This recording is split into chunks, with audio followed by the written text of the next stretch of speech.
Ladies and gentlemen, let's do this. Mr. Deputy Mayor of Le Havre and Vice President of the Urban Community Le Havre Seine Métropole, Mr. Jean-Baptiste Gastine, Mr. Stéphane Raison, Managing Director of HAROPA Port, Executive Director of the European Union Agency for Railways, Joseph Doppelbauer, ladies and gentlemen, experts, speakers, moderators, dear colleagues from the European Agency, ladies and gentlemen. First of all, I would like to thank you warmly for being with us this morning, physically or online, to open this conference on multimodal freight here in Le Havre, which the European Union Railway Agency, or simply ERA, is organizing jointly with HAROPA Port. This is the second time the agency has organized a conference on multimodality. The first was in 2018 in Brussels, and then COVID came along. And so for the second edition, in the middle of the French presidency of the Council of the European Union, the choice of this emblematic or iconic French harbour, Le Havre, was essential. We also wanted to put the spotlight on freight, an essential subject often relegated to the background. The health crisis and the war in Ukraine have provided a cruel reminder that logistics is more than ever at the heart of the world economy, and freight means multimodal. By definition, and in this field, immense challenges await us. The decarbonization of our economy will require, in particular, greater synergy between the rail and port worlds. This message is at the heart of the study that will be published by the agency in the coming weeks.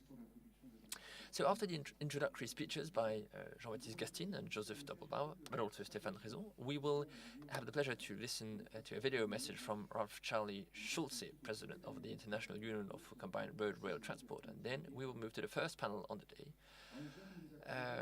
on the subject of rail-port connectivity. At 11, we will have a short coffee break, and then at 11:15, we will move to the second panel of experts on strengthening the synergies between rail and port. I'm sure that all these exchanges will have nourished us, but also put us in appetite. So at 12:30, we go for lunch. Once again, thank you for being here. I wish you all an excellent conference, and I now have the pleasure to handing over to Jean-Baptiste Gastine, who is Deputy Mayor of Le Havre and the Vice President of the Urban Community Le Havre Seine Métropole.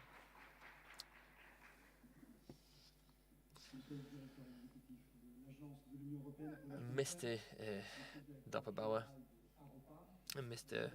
Managing Director of HAROPA, ladies and gentlemen, in the name of Edouard Philippe, I am very happy to welcome you here in Le Havre, and all the people also who are with us online and who are not as lucky as us to make the most of the sunny Le Havre harbour. So we organized this conference on multimodal freight. What a good idea you had to do this. What a good idea it is to talk about logistics and talk about this at this moment in time here in Le Havre. For 200 years, railways have been very useful to Europe. For 200 years, people have been using railways, a cheap and very efficient way for people to travel and for people to circulate goods, for people to transport goods. I want to say this. I believe that railways are firstly one of the best ways to do freight, respecting the environment, and also it is one way to integrate all people to Europe, especially in this very difficult times with the war in Ukraine. Railways are a way to integrate Ukraine to Europe. Now, a few words about Le Havre. Le Havre was created roughly 500 years ago. It was a way to open France to Europe and to the world. Le Havre is a harbour, first of all. Le Havre is probably one of the best examples of an integrated harbour city. The harbour and the city share the same name, Le Havre. And this harbour city has many different assets, namely its location in France, at the let's say the link between the sea and Paris via the river Seine. It is also halfway through the channel the French part of the channel, between Brest and Dunkerque. And the harbour of Le Havre is designed in such a way and has the infrastructures that allows it to welcome any type of vessel at any time in the year. The harbour infrastructures have doubled in space from 1 million square meters to 3 million square meters. We are developing a very diversified mesh of industries. We haven't yet inaugurated actually, but we are going to inaugurate a factory in which we manufacture certain parts for offshore wind farms, the nacelles, and other parts. So we have been working a lot to modernize our harbour, namely for it to be more respectful to the environment. Now we have a weakness, and the weakness is that you mentioned, Mr. Director. I think this is, let's say, perhaps a weakness in many harbours, because it is, let's say, difficult in many harbours to switch from the sea to the railway. But it is really a weakness in Le Havre, because we only have, let's say, a very small or too small,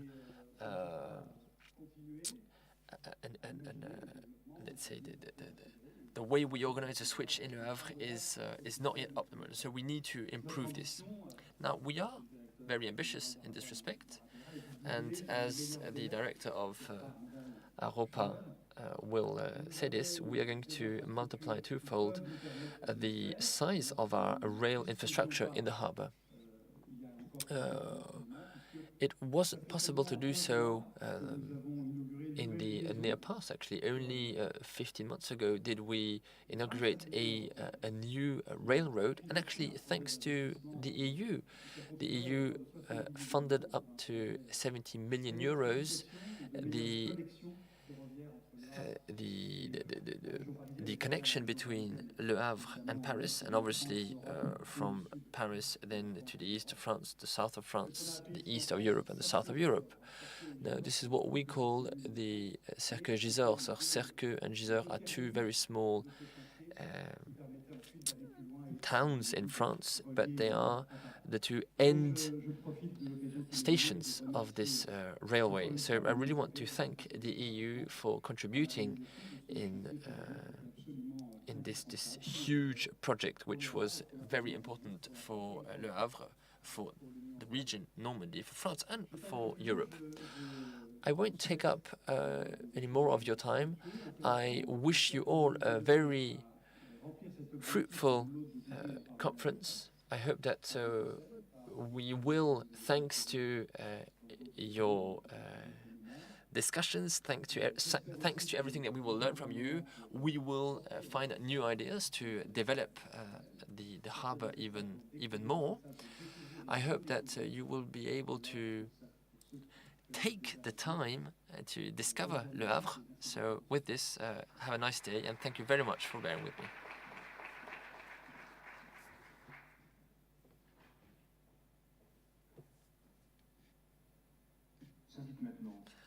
I would now like to invite Mr. Doppelbauer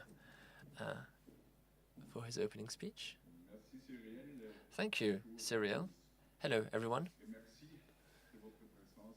Thank you for being here in this conference on multimodal freight. Now, to start with, I would like to thank Jean-Baptiste Gastin, who is the Deputy Mayor of Le Havre. I want to thank him for his very warm welcome here in Le Havre. You are absolutely right, sir.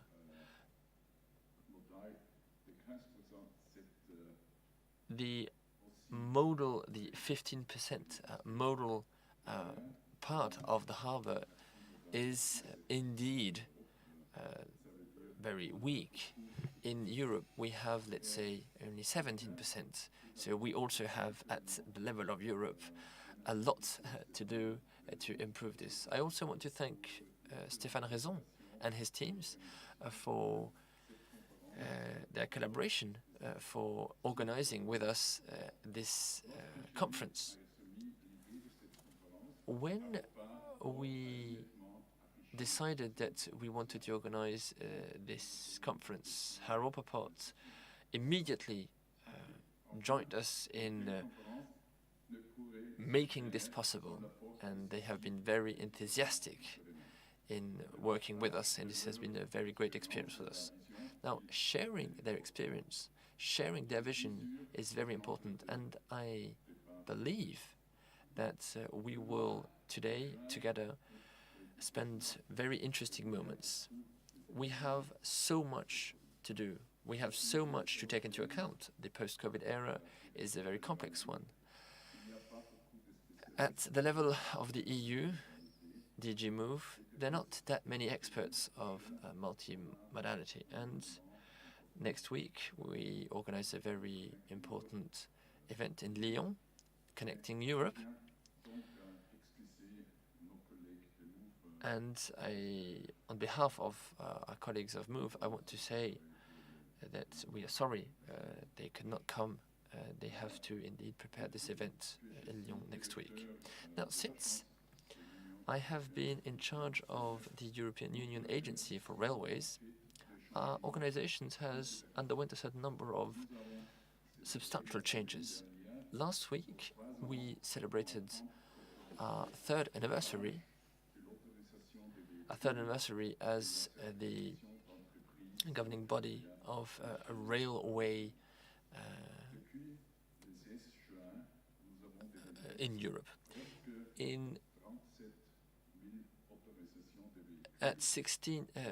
As of the 16th of June, we had certified 32,000 vehicles all over Europe. We are, in the near future, deliver 100 certificates, unique security certificates, for roughly 100 railway companies in the EU. And we have certified many more all over Europe in collaboration with a certain number of national agencies, PSF namely, and I want to thank Laurent for being with us here in Le Havre. Now, beyond this role of high authority, we work on a certain number of more historic and standard projects. In the coming months, we will present the Commission with a certain number of recommendations regarding the changes that we believe should be brought to the approach to interoperability. We will also present our recommendations regarding the different ways to make transport easier for all users in this multimodal approach. In the third panel today, we will share more information about this, by the way. Our agency has already organized a conference on multimodality in Brussels in 2018, and we believed it was important to renew this experience, given the importance of this topic. We wish that this conference be a way to focus on freight. Freight is sometimes even more important than the transport of people. And we have noticed in recent years, namely in the context of a certain number of crises, that logistics and the transport of goods is extremely important. We also wanted to organize this conference in order to discuss directly with our partners after 2 years of a COVID pandemic that has made this impossible for us. And so until the end of June,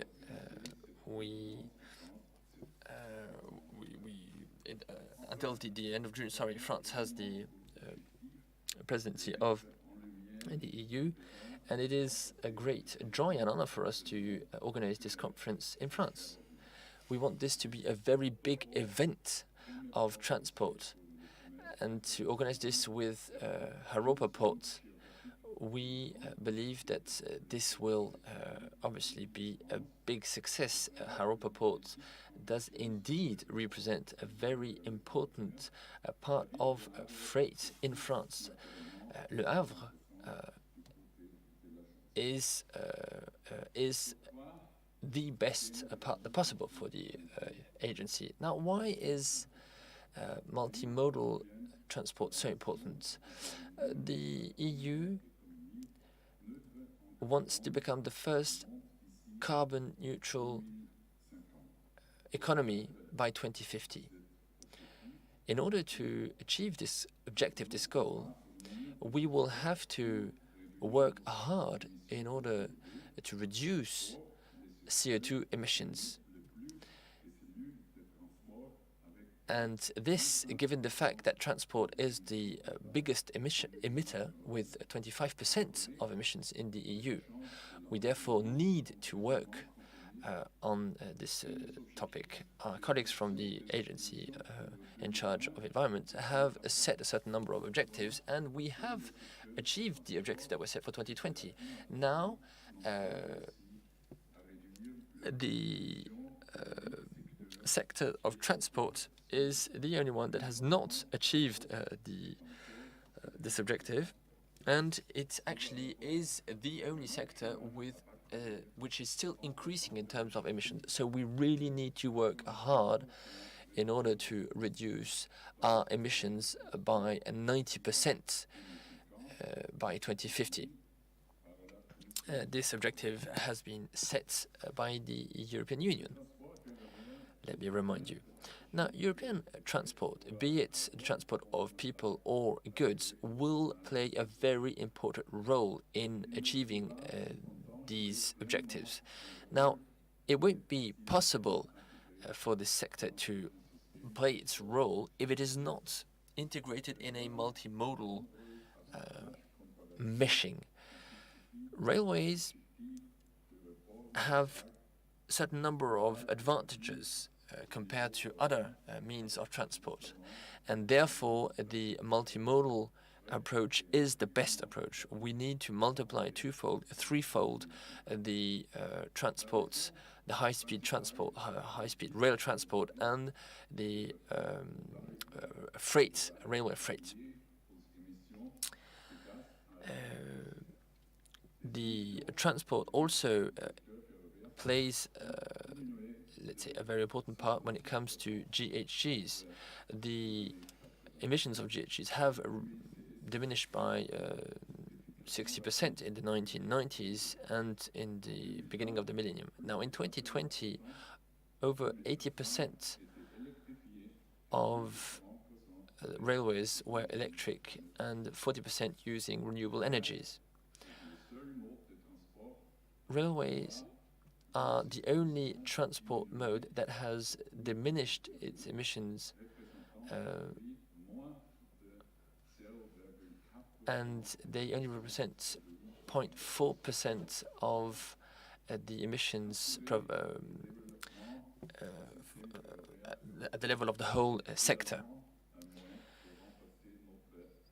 A multimodal approach is one way to also work on achieving energy independence. We therefore need to improve our approaches. Now, the rail sector was represented 7% of the transport of people and 11% of the transport of goods. It only represents a very small part of transport. And the railway sector has been working a lot on achieving resilience, namely improving the infrastructures in order to fit the needs in times of crisis, COVID, or other crises. The rail is the best way for us for the EU to support Ukraine in a given time of crisis when access to the Black Sea is impossible. So a multimodal sector with very low emissions and a great energy efficiency is what we need to achieve, even though we need to improve the sector. Rail transport will remain the most the most resilient transport system. We will only be able to improve our sector if we integrate rail transport in a multimodal sector. The multimodal system needs to integrate railways, but it needs to be done with or together with the other sectors, representing 75% of goods imported, exported in the EU. The right connection between harbors and railways is important in order to ensure at least part of the 75% of goods entering and exiting the EU. I am optimistic, I must say. We published a study about the interactions between harbors and the railway infrastructure. It shows that authorities are working hard to develop the railway industry. In most cases, harbors have considered railway infrastructures as strategic. Some harbors actually believe that the competitiveness of harbors can only be considered if the railway infrastructure is integrated. Now, due to a certain number of factors, it is not always easy to integrate the railway industry and the railway sector in harbors. But people and authorities have reached the consensus that it is important. We therefore have noticed, and we therefore we have noticed that therefore many harbors have in recent years invested in the adaptation of their rail infrastructures, be it here in Le Havre or in many other harbors. Many initiatives have been launched by a certain number of administrations, local authorities, rail infrastructure agencies. I should mention that the networks have also been a part of these the development of the rail infrastructures. Another evolution which is very important, which we have noticed, concerns digitization. Most harbors have their own digitization strategy in order to improve customs, namely, or in order to improve the monitoring and the tracking of goods. Exchanging information among stakeholders is extremely determining, extremely important, and therefore harbors play a very important role in making this interaction between the sea and the land, namely via the new ways of digitizing the information. They are important coordinators. We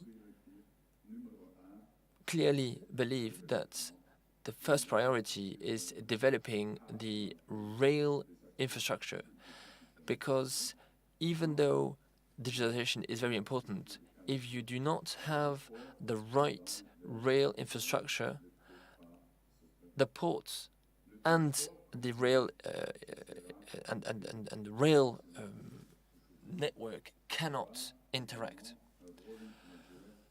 And so we need to make sure that we all have the right approach to this. We also need to work on reducing the carbon footprint of our industry. One key element regarding GHGs in our transport system is to reduce the number of trucks on trips that are over 600 kilometers. And therefore, the multimodal transfer needs to be possible. If we want to aim reducing by 90% the road transport for trips over 600 kilometers, this would allow us to save roughly 40 million tons of CO2 emitted per year. A recent study from the Commission looking into a certain number of options for a more competitive intermodal transport sector has confirmed that, taken into account the environmental performances of the various sectors, an intermodal approach is more competitive than the current approach, especially for trips over 600 kilometers. Now, this is not new, but a multimodal approach is obviously one of the mainstays of the present days and the near future. All stakeholders need to work hard to create stronger bonds between the various sectors. Today's conference will be, I believe, a very important moment in order to create bonds between stakeholders and to give life to many, many good ideas. With this, I wish you a great conference, and I thank you for being here. I thank you for taking part in the conference. Thank you very much.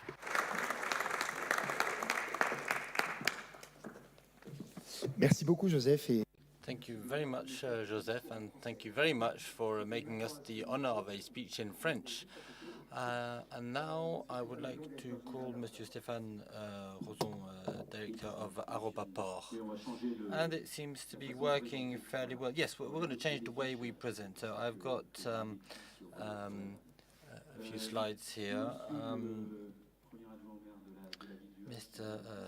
Deputy of the Mayor of Le Havre, Jean-Baptiste, the manager of the agency. Ladies and gentlemen, I am delighted to be able to take the floor here in Le Havre to kick off this conference, and I would like to thank the executive manager for having organize it, because over 6 months ago we wrote to each other to organize this, and the fact that it's taking place in Le Havre and knowing Edouard Philippe's appreciation of rail transport, I can only but thank you very much. I would also like to thank the HAROPA Port team, the European team. They've worked an awful lot with the teams of the European Rail Agency in order to organize this conference. And but I cannot start without mentioning two things. The first thing I would like to say, when we talk between port managers at the European level, because we see regularly managers of harbors, the fact is that the port battle will be won on land. A second element is, well, these discussions we've had. We met in Vancouver not so long ago during the international conference for the Harbour Association, And I was talking with Jens Meyer, who's the CEO of the Hamburg Harbour, and I asked him, how do you position yourself with rail? What are your challenges, your issues, your stakes? And where did you manage? And Jens told me, well, we do over 1,000 trains a week for all of Europe.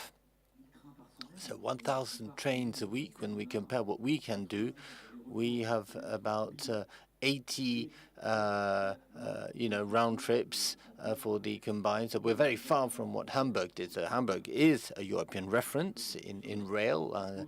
They are a model.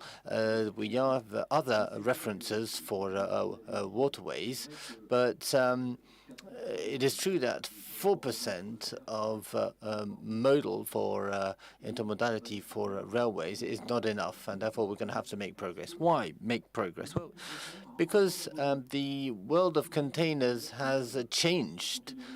Everyone was saying that, containers were, done and gone, and that there would be no more containers in Europe. And during COVID, during this epidemic, what did we see?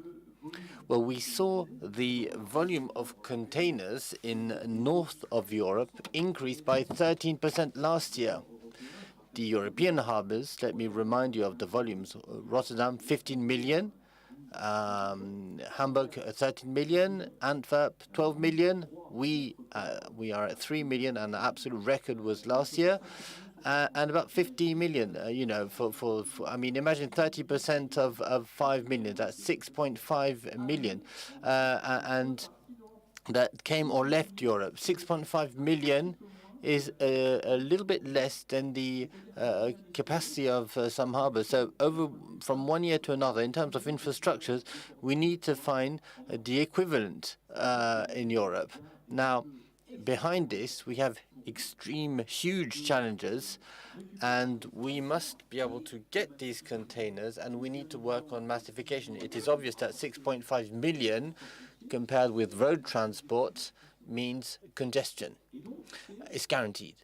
And these elements and these conclusions, force us to take action. Now, I'm not going to start this conference without talking about HAROPA Port. It's a fairly ancient idea. It's the desire of a man, end of 2018. It was the desire of Édouard Philippe here in Le Havre to create a tool that does not exist in Europe. It is the first maritime river harbor. It's a river harbor because we merged 3 harbors. The autonomous harbor of Paris, Antoine Verbin is here. He's the delegate for these harbors, and he'll be with us throughout the day, and 2 maritime harbors. So we were the very first to do this, with this challenge, this first challenge of river waterway massification. And it is still Édouard Philippe's desire we haven't forgotten that we are going to have to go much further than the Paris hinterland, and therefore it was absolutely essential to take this into consideration in our strategy. And this massification, and you've said it, to do a certain number of things. Firstly, to reduce the cost of transport. When we see that for a train, we can have much more containers than on lorries, we'll be able to reduce costs and gain competitiveness for loaders, and that was very important. You've also mentioned it. There's another ecologic and social challenge. We are within a society which is longing after less pollution and more acceptability, more ecological acceptability. And we see this with rail transport. We see a reduction of external negative externalities. Now, HAROPA Port is also a stroke of luck because we are in the midst of 2 European corridors, the Atlantic corridor, but also the Northern Sea Mediterranean corridor. And therefore, taking this into consideration, considering this amazing tool, this first harbor for the Seine River, first harbor for France, first harbor for container traffic, we have this big issue of performance, dialogue with operators for rail transport. And therefore, and this is something that we have in our strategic project, which was validated by our supervisory board on the 25th of March last, we must secure access to railroads and we need to modernize our railways. Jean-Baptiste mentioned this. Cercle Gidor is another 25 lines for freight.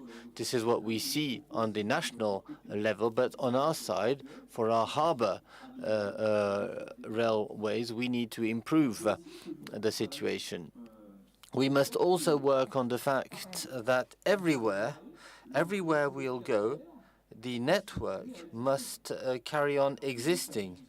Now, I haven't said it so far, but HAROPA Harbors is the first cereals harbor in France. We talk about the Ukraine, exports of cereals from Ukraine to the world. We're able to nourish a certain number of countries, but today HAROPA Harbor is feeding a certain number of countries and must be able to carry on being served from the recuperation silos everywhere in France, all the way to the Juin harbor, which is the French cereals export harbor, and this is essential.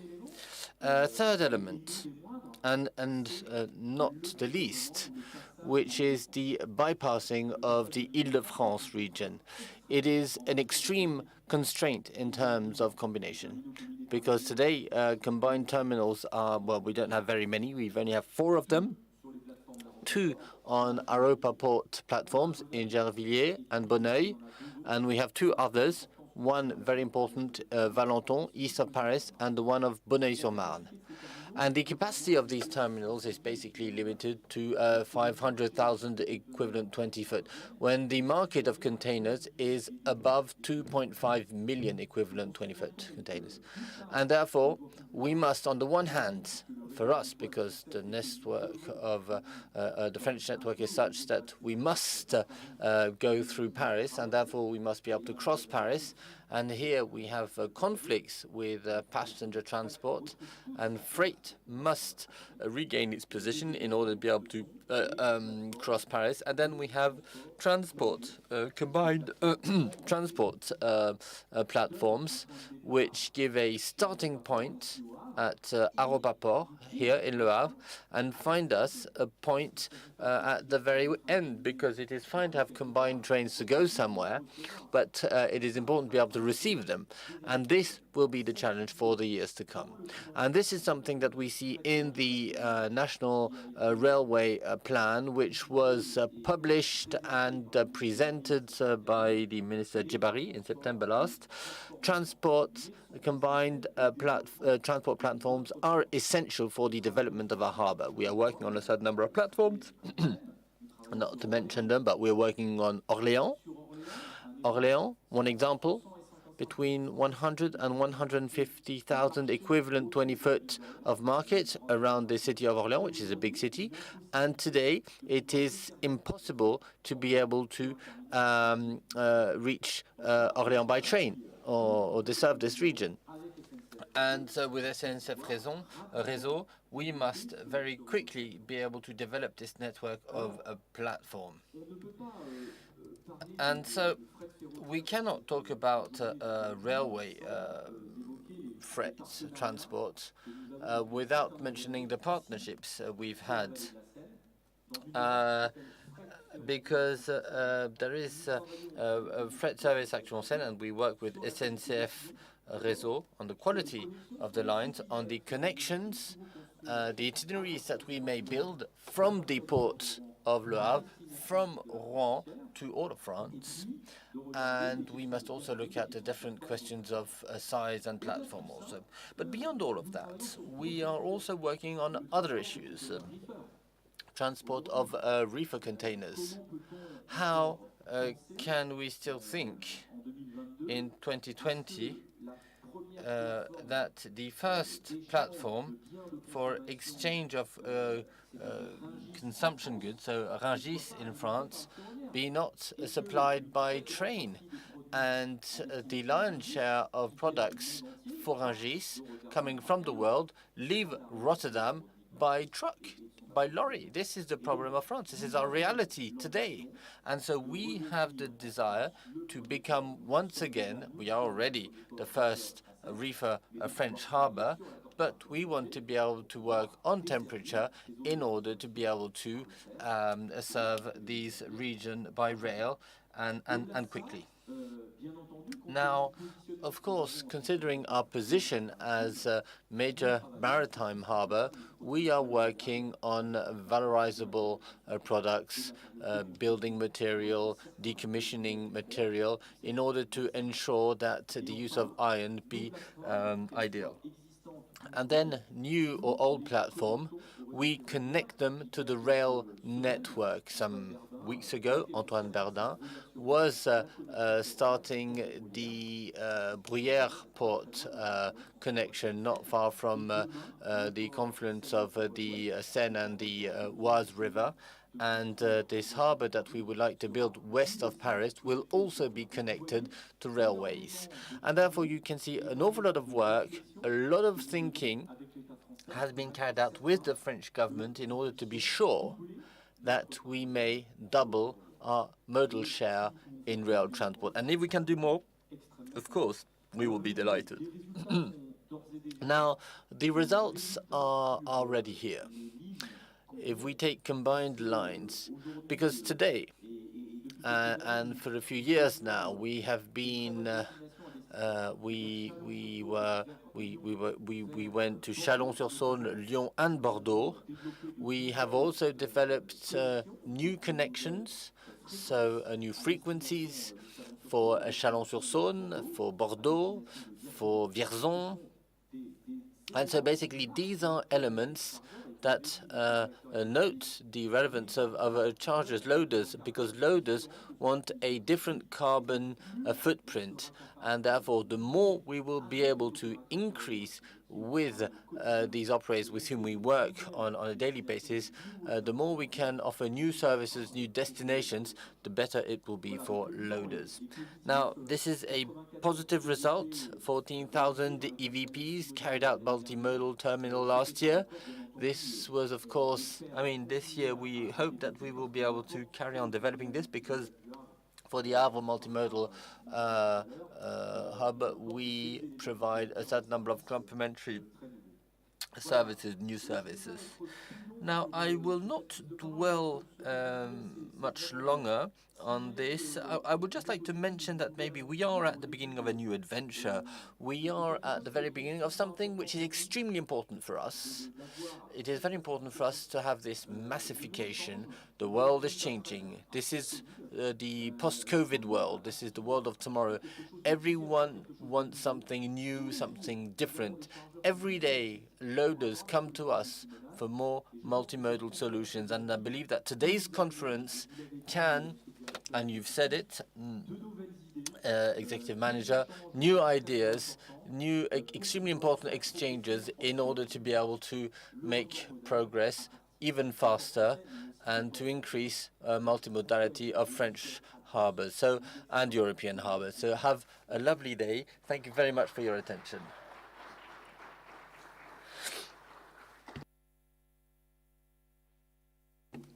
Thank you very much. Thank you very much. I will now give the floor virtually to Raif Charlie Schulze, who's in charge of combined transport at the EU. He couldn't make it with us today, but he has a video message for us that we should see.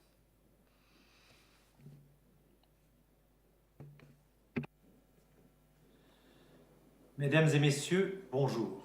Ladies and gentlemen, good morning. This is the CTEU, the UIRR in Brussels.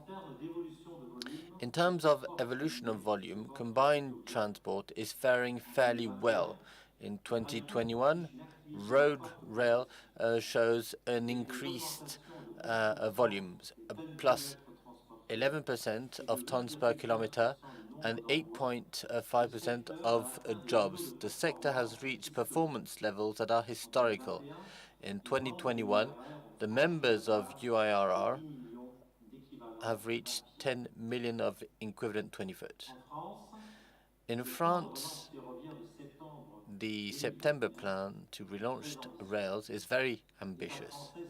The French government committed to develop rail freight and increases doubling this share by 9 to 18% by 2030, which means at the same time trebling combined transport. It is a three-point program with 72 measures and 70 million euros allocated to it. It is time to make rail transport an attractive, reliable and competitive mode of transport.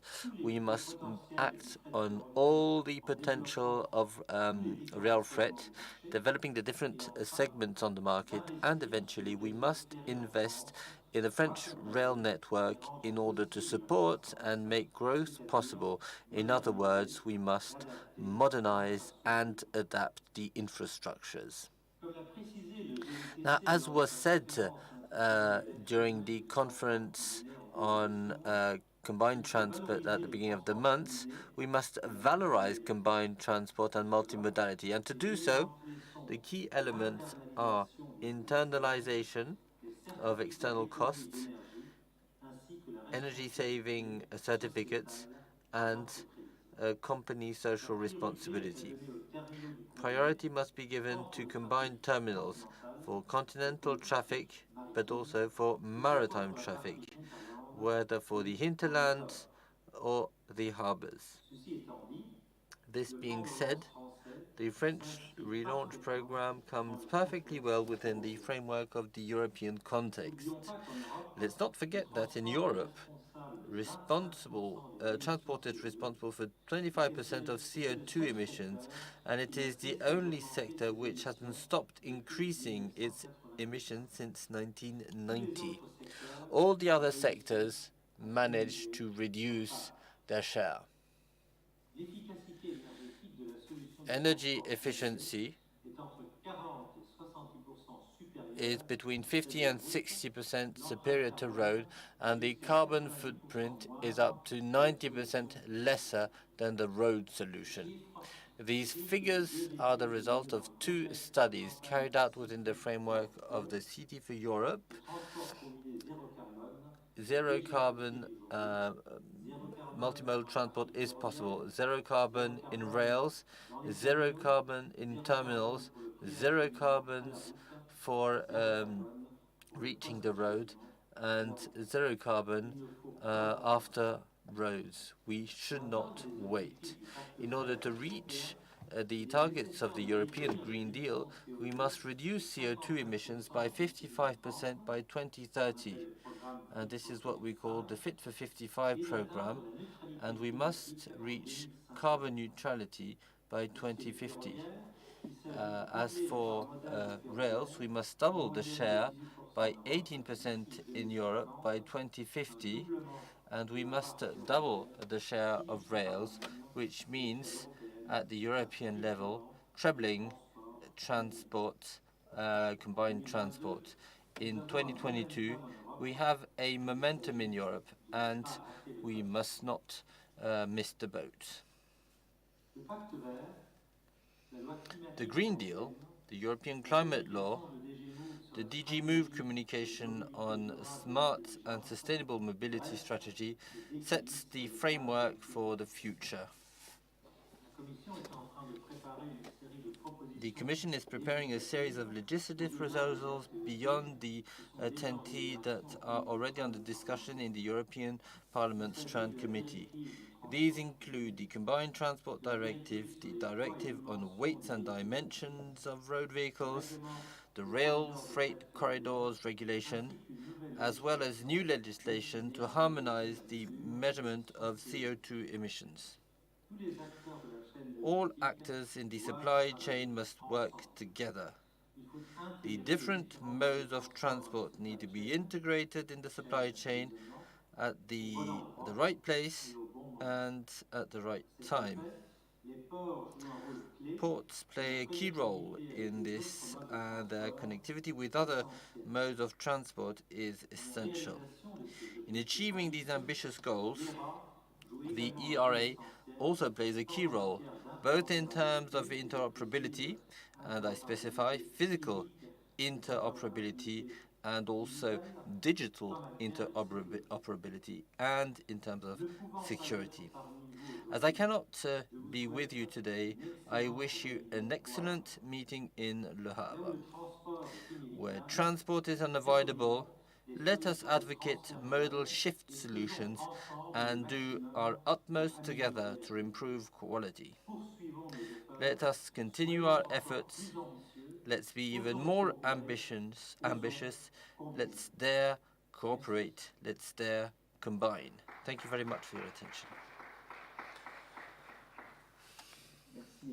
Thank you from far away to Ralph Charlie Schulze. And now we need to move on to the first panel of experts for this conference.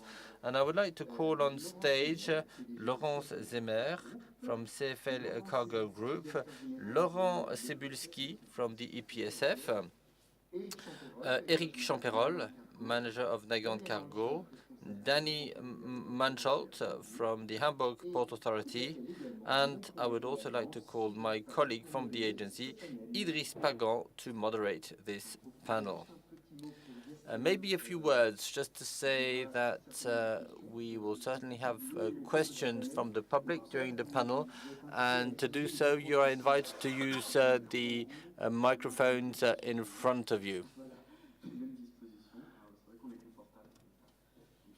So let me introduce myself, Idriss Pagan, thank you, Cyrielle, from the EU Agency for Rails. I work in the Analysis and Monitoring Department, and it is my honor to moderate this first panel on harbour connectivity. And we are lucky to have with us 4 high-level panelists. Madame Zener, who's the General Manager of CFL Cargo. Max, I don't know if she can see us or hear us, as she's in Luxembourg. So this is a company, an important company based in Luxembourg. And she also works in Sweden, in France. Mr. Cebulski, in charge of safety. Hello, Madame Zener. Can you hear us? Yes, yes, I can.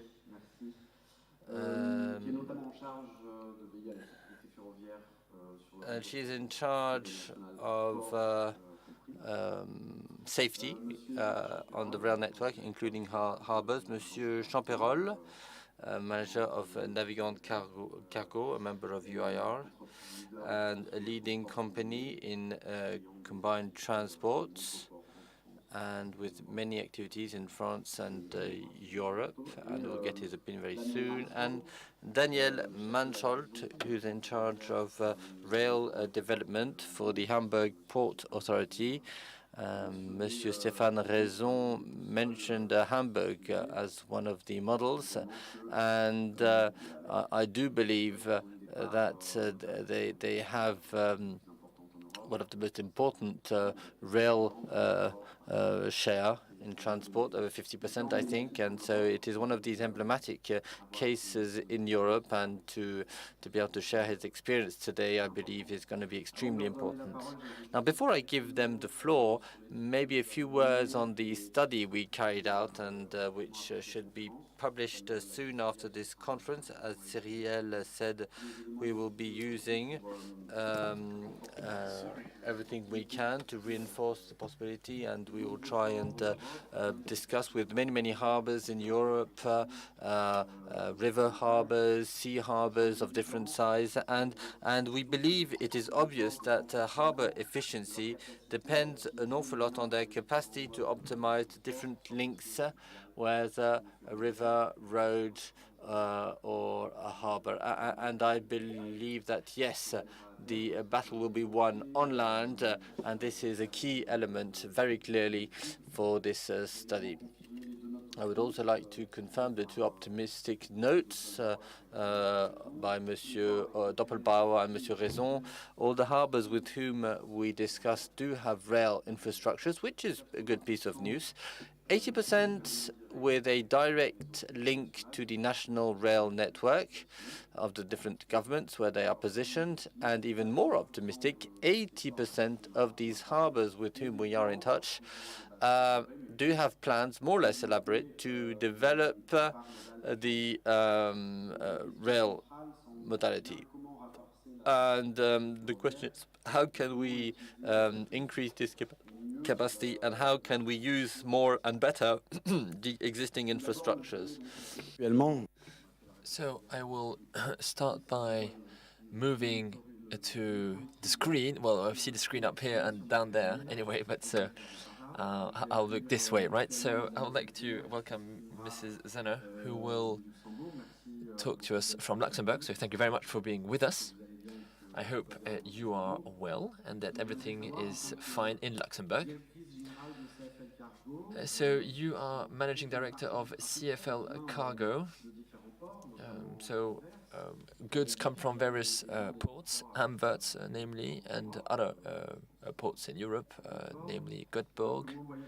So how do you understand this connection between harbors and the rail network? And can you tell us about your company?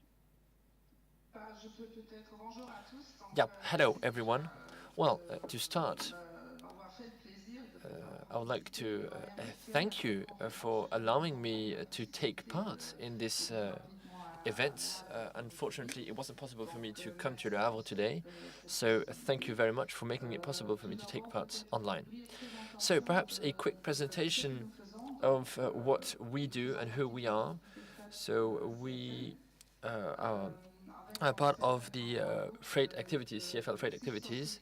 So we have 6 companies in different countries. One of our clients, ArcelorMittal.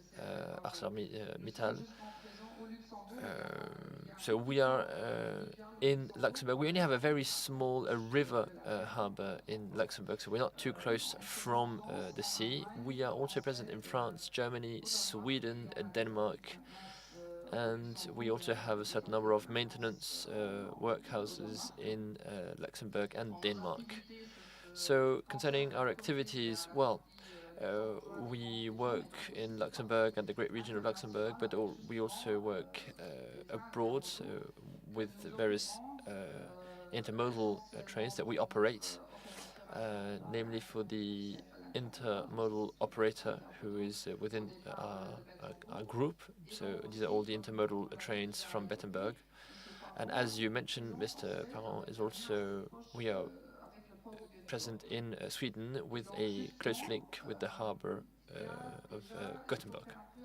So I think that we need to understand the difference between continental or inland flows and intercontinental flows. So the continental flow, which we are,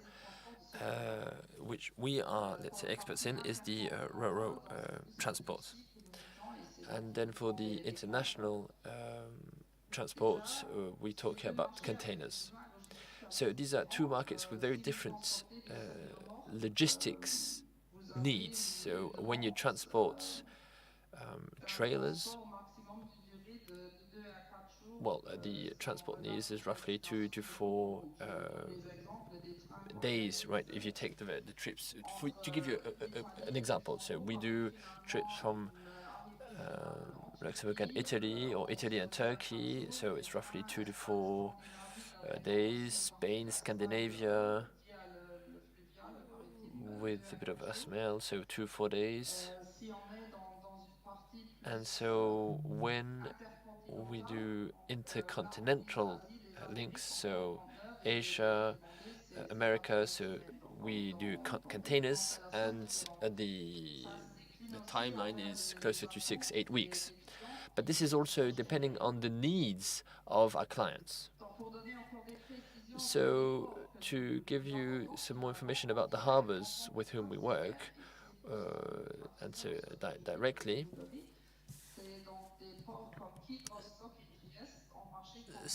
Trieste, namely, is one of the harbors, and then Gothenburg in Sweden. So, to give you two examples, so continental flows and intercontinental flows. So, and then we also work with the Rio harbor, so close to Lyon. So, what are the key topics for success and interconnection between rail and harbor? Well, I believe, as you all know, and this is not only for harbors, this also goes for the rail industry. There's a lot that's been said at the European level, namely with World Freight for Work. We are a member of this institution, about the capacity of the infrastructure. So there's the network capacity to reach the harbors, to reach the terminals in the harbors, and then there is the capacity where and when the client needs it, right? So we are talking here about the stakes with regards to working on achieving this capacity and then managing this capacity. And so, well, obviously we can compare freight and train users, right? The people.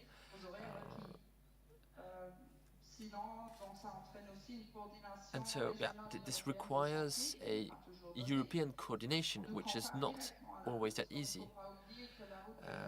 We are compared to roads, right? Roads can deviate or can be deviated when working on a road, right? Which is not necessarily possible for railway. Now, let's say the path that leads to the harbor is very important, right? And this is even more important for railroad transport, where the timelines need to be as short as possible. Now, on the other hand, there are a certain number of rail companies which play a very important role in order to ensure the quality of the service. So this means that we need to work with the staff that is trained to interoperability, with trained to the management of the rolling stock. And so, well, we see more or less the same approach with how to manage the infrastructure, right? And then another major topic concerns the capacity and the distribution of responsibility when it comes to risk management, namely. And then the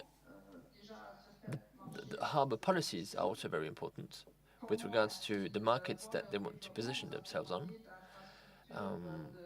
We talk about infrastructures, we talk about tools. We believe that it is very important if we want to capture more modal shares, let's say, we need for the tools to be performing. Obviously, this goes without saying, but it's not that easy to do.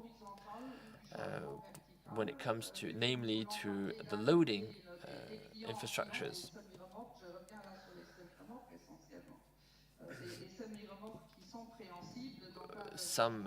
In some cases, well, the vertical loading is possible, but not necessarily possible. And I think that 8% of the European freight is, let's say, in the situation where it is very difficult to manage the loading onto the trains. So the transfer, right, for and this is namely concerning horizontal transfers. And then there's also, let's say, the inclusion of freight and users. Some stakeholders are convinced and have been convinced that there is a need to include all these aspects to a rail transport. But in some cases, it's not the case. And so if you compare the approach and if you compare the service of rail transport and road transport, well, it's going to be too often too easy for the users to choose road transport. And there is another important aspect is that we need to manage unexpected events. Our clients expect us to manage these. If there is a problem on the network or on the transport company, well, we are going to find the solutions. This is what the clients expect from us. And here again, if you compare with the road, well, we are not best off.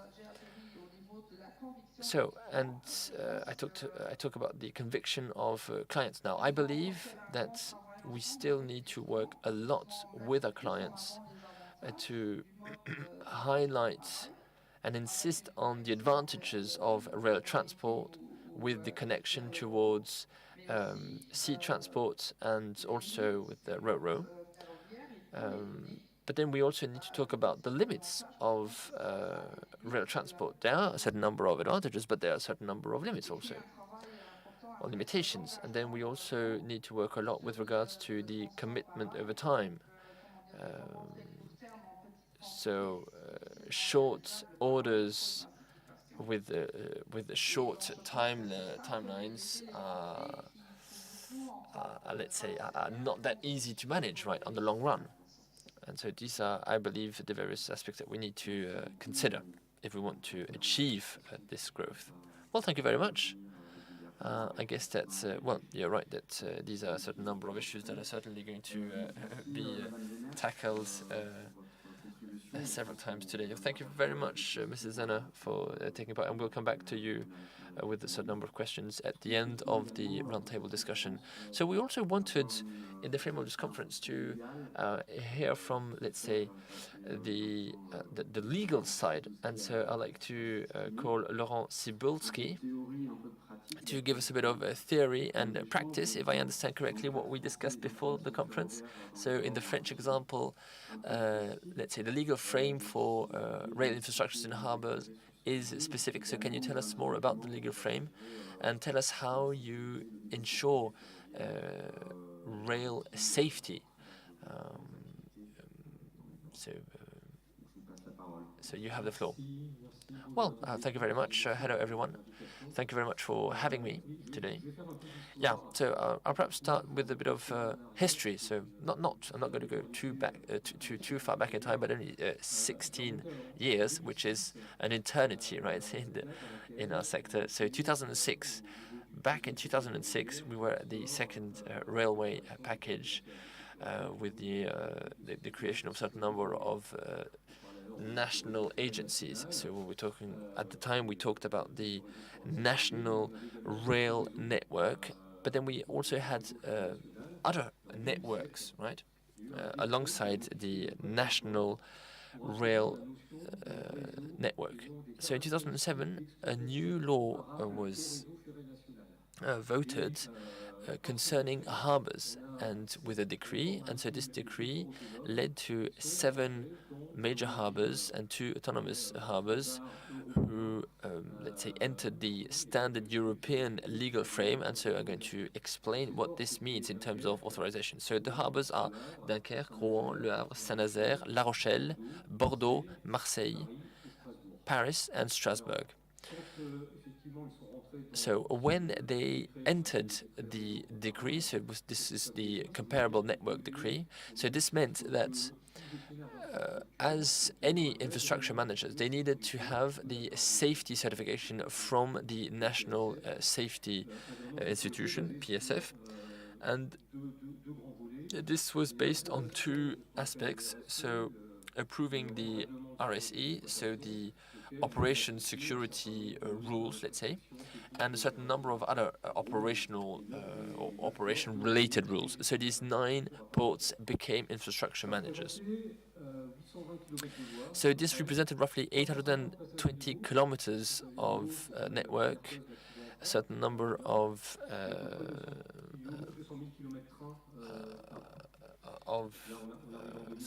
trains per year. So in 2010, we have a certain number of accreditations already, certifications, not all harbors were, let's say, had the same level of approach to these new rules, and but they all faced the same rules, right? And these rules, let's say, were quite demanding in terms of resources in order to implement the safety rules. So first certifications in 2010, and a certain number of harbors, well, the feedback from these harbors was that the regulation is really, really heavy on us. And if we take the size of our rail activities does not necessarily allow us to spend or invest so much in these activities. And so they resorted to managers, so railway managers, right? So these are companies that manage the railways. And so when we started to work on a certain number of controls, we had to discuss directly with the authorities that deliver the authorizations, so the harbors, but as they outsourced a lot of the work, well, we obviously needed to mention a certain number of breaches, and so not necessarily with regard to safety directly, but with regards to compliance. So this is obviously very frustrating for the harbors, but also for the authorities. So in 2016, we drafted, we wrote to the various harbors and told them, okay, you now manage your resources in order to ensure the safety of the infrastructure that you manage. So this was obviously this was to find a solution to a tense interaction between the harbors and the national authorities. So in 2016, the fourth railway package with a new set of rules, which comes and modifies the notion of national rail network and comparable network. And so we have a certain number of standardized approach and a certain number of exclusions. So the urban areas, but a certain number of others. And so these exceptions allowed us or made it possible to exclude a certain number of areas from the package and from the rules. And so we had, namely, in France, an approach for freight transport, and so we suggested the harbors apply to this new legal frame, and this legal frame is adapted in terms of safety to these railways, local railways, namely. So it authorizes, namely, to have only one safety management mechanism for the area. It also simplifies the authorization approach, because we have 3 levels in France, and so in this case, well, it simplifies the approach, and be it the safety management system or authorizations are no longer managed by EPSF, but by the local authorities, and the local authorities can actually resort to EPSF with regards to safety. But so what changes is that the harbors still manage the safety in the area, but they have an independent, they have to have accreditation from an independent institution, and the prefect, so the local authority, can then come and validate or control and well, they have their say, let's say, in the whole process. And so this new approach is better adapted and works. So far, we haven't yet been in contact with the prefect about any breaches in safety and security, but we obviously need to be very important when it comes to manage the safety and make sure that harbors comply with the safety rules, because the worst could happen is to have an accident, a terrible accident, be it in a harbor, be it anyway in France on the railway. And so obviously this would lead us to then come back in time and then make the rules more difficult and obviously create frustration and so on. So yeah, this is more or less what I can tell you, and I'm very happy to answer any questions you may have for me. Well, thank you very much, and yeah, well, we will also, I hope, have the time to discuss about this a little later on. I'm now going to give the floor to Eric Champerol, who is Director Manager of Naviland Cargo, a transport operator in the French market. I think you work with a certain number of hubs in France, but also in Europe. Can you please explain to us how your company works with harbors? We talked about the various positive aspects of this. How do you face the various, and how do you manage the various issues that you are faced with? I think you have a presentation. Okay, well, and you have the ticker. So, well, we are very happy to listen to your presentation. Okay, thank you very much. Hello, everyone. Thank you for having us. Just to give you a few figures about what we do. So our activity is a combined activity. We do a lot of maritime, and so we have 1,300 wagons that we manage. We work with 18 terminals in Europe, so roughly 70 million kilometers of road transports avoided per year, and 160k UTIs transported, or units, right? So this is our activity. Now we have a second activity, which is also quite important, is the road activity, which allows us to distribute the rail containers, but also the long distance road transport. So it's, in a way, we are a one-stop shop, right, in the market, and this also allows us to do modal. So we have roughly 500 trucks on the road on a daily basis, and we have this combined approach, rail, road, right? So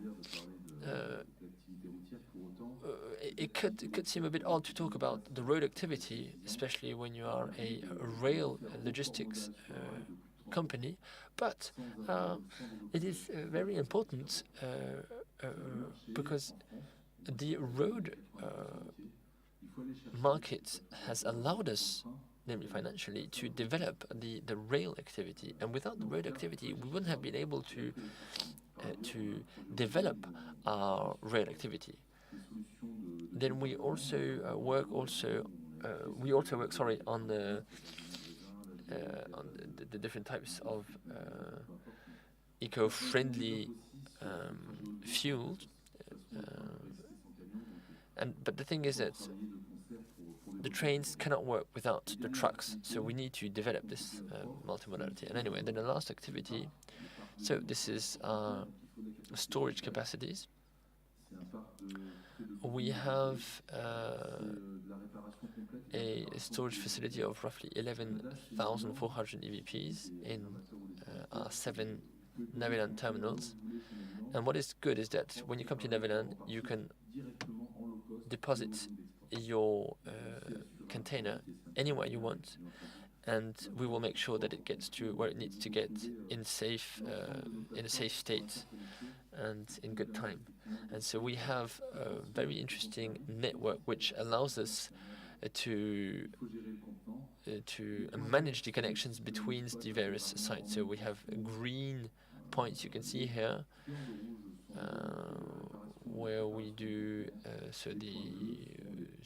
we manage the containers. Then we have 8. So in blue we have the various terminals that we don't manage directly. So you have a certain number of the daily transports. So between Valence, Lyon, Marseille, Bordeaux, Toulouse, everything is connected. All these places are connected to Le Havre on a daily basis. We also opened a road to Duisburg, to Barcelona also a few days ago. We've been working on this for quite some time, but well, it only happened a few days ago. We also opened to Rotterdam and Antwerpen. Hamburg will be opened in the near future. We want to develop the road network before we develop the rail transport, because it's cheaper and easier than to switch to rail transport. Now, 80% of our activity are dedicated to container transport and therefore to harbors. Perhaps I can leave the map up here to see what follows. Our ambition to double the size of our container activity, or to combine it, right, in the coming decade, our ambition is faced with two issues, be it at the level of harbors or terminals. It is important today to double the volumes with the existing infrastructure. Everywhere we are at full capacity. In Fos, Le Havre, Antwerpen. So we cannot double. So we need to prepare the infrastructure in order to make this doubling possible. But we have the right momentum. We see many people who want to work on this because of the low CO2 emissions, and also the price of fuel helps us quite considerably. Now, everyone is ready to go. Everything seems to be aligned, but we do not have the infrastructure. So if we do not have the right infrastructure, we cannot do this. The very good example is that of Orléans. Huge potential. I've been working on opening Orléans for quite some time, but no terminal. So we cannot do this. We cannot do rail transport because there's no terminal in Orléans. In Le Havre, well, in Le Havre, I'd love to do Europe and America, but there's no rail access. So I'm not, and this is not a critic only for Le Havre. Fos, it's the same, right? You have a few night trains, but it's not that easy either in Fos. Anyway, so yeah. So if we do not develop the infrastructures, we won't be able to develop the combined flows. Now, another important part of the equation is perhaps easier to do, and that's maintenance and reparation. So this goes for inland, but also for harbors. We are faced with a certain number of issues, switches, or whatever, and it takes so long to repair. It's just not possible. All the harbors are concerned, and this is a real problem because the infrastructure exists, but it's not being repaired. It's not being maintained. Why? Because there are too many stakeholders, too many deciders. Who is going to pay who's going to pay what? So I don't know exactly how these various instances or entities are organized, but it takes months to do the repairs. And this is it's not a question of big money. It's just a question of decision-making process. We need to improve this. Something even simpler could be made in order to wait for the infrastructures to be set up. It's work amplitude on harbors. I've been working on my side. A boat is dealt with 24/7. For trains, it's 2 shifts and 5 days a week only. And so this leaves a lot of production capacity. I mean, if we don't double, we could at least have a 50% more, and therefore this will leave time to work on infrastructures. And maybe last point, and this is something I'll be finished with then afterwards. We mentioned international conference, but my biggest difficulty is in northern harbors, and so an important one for me, especially from Strasbourg, the difficulty to cross borders. in terms of safety, it's a real problem.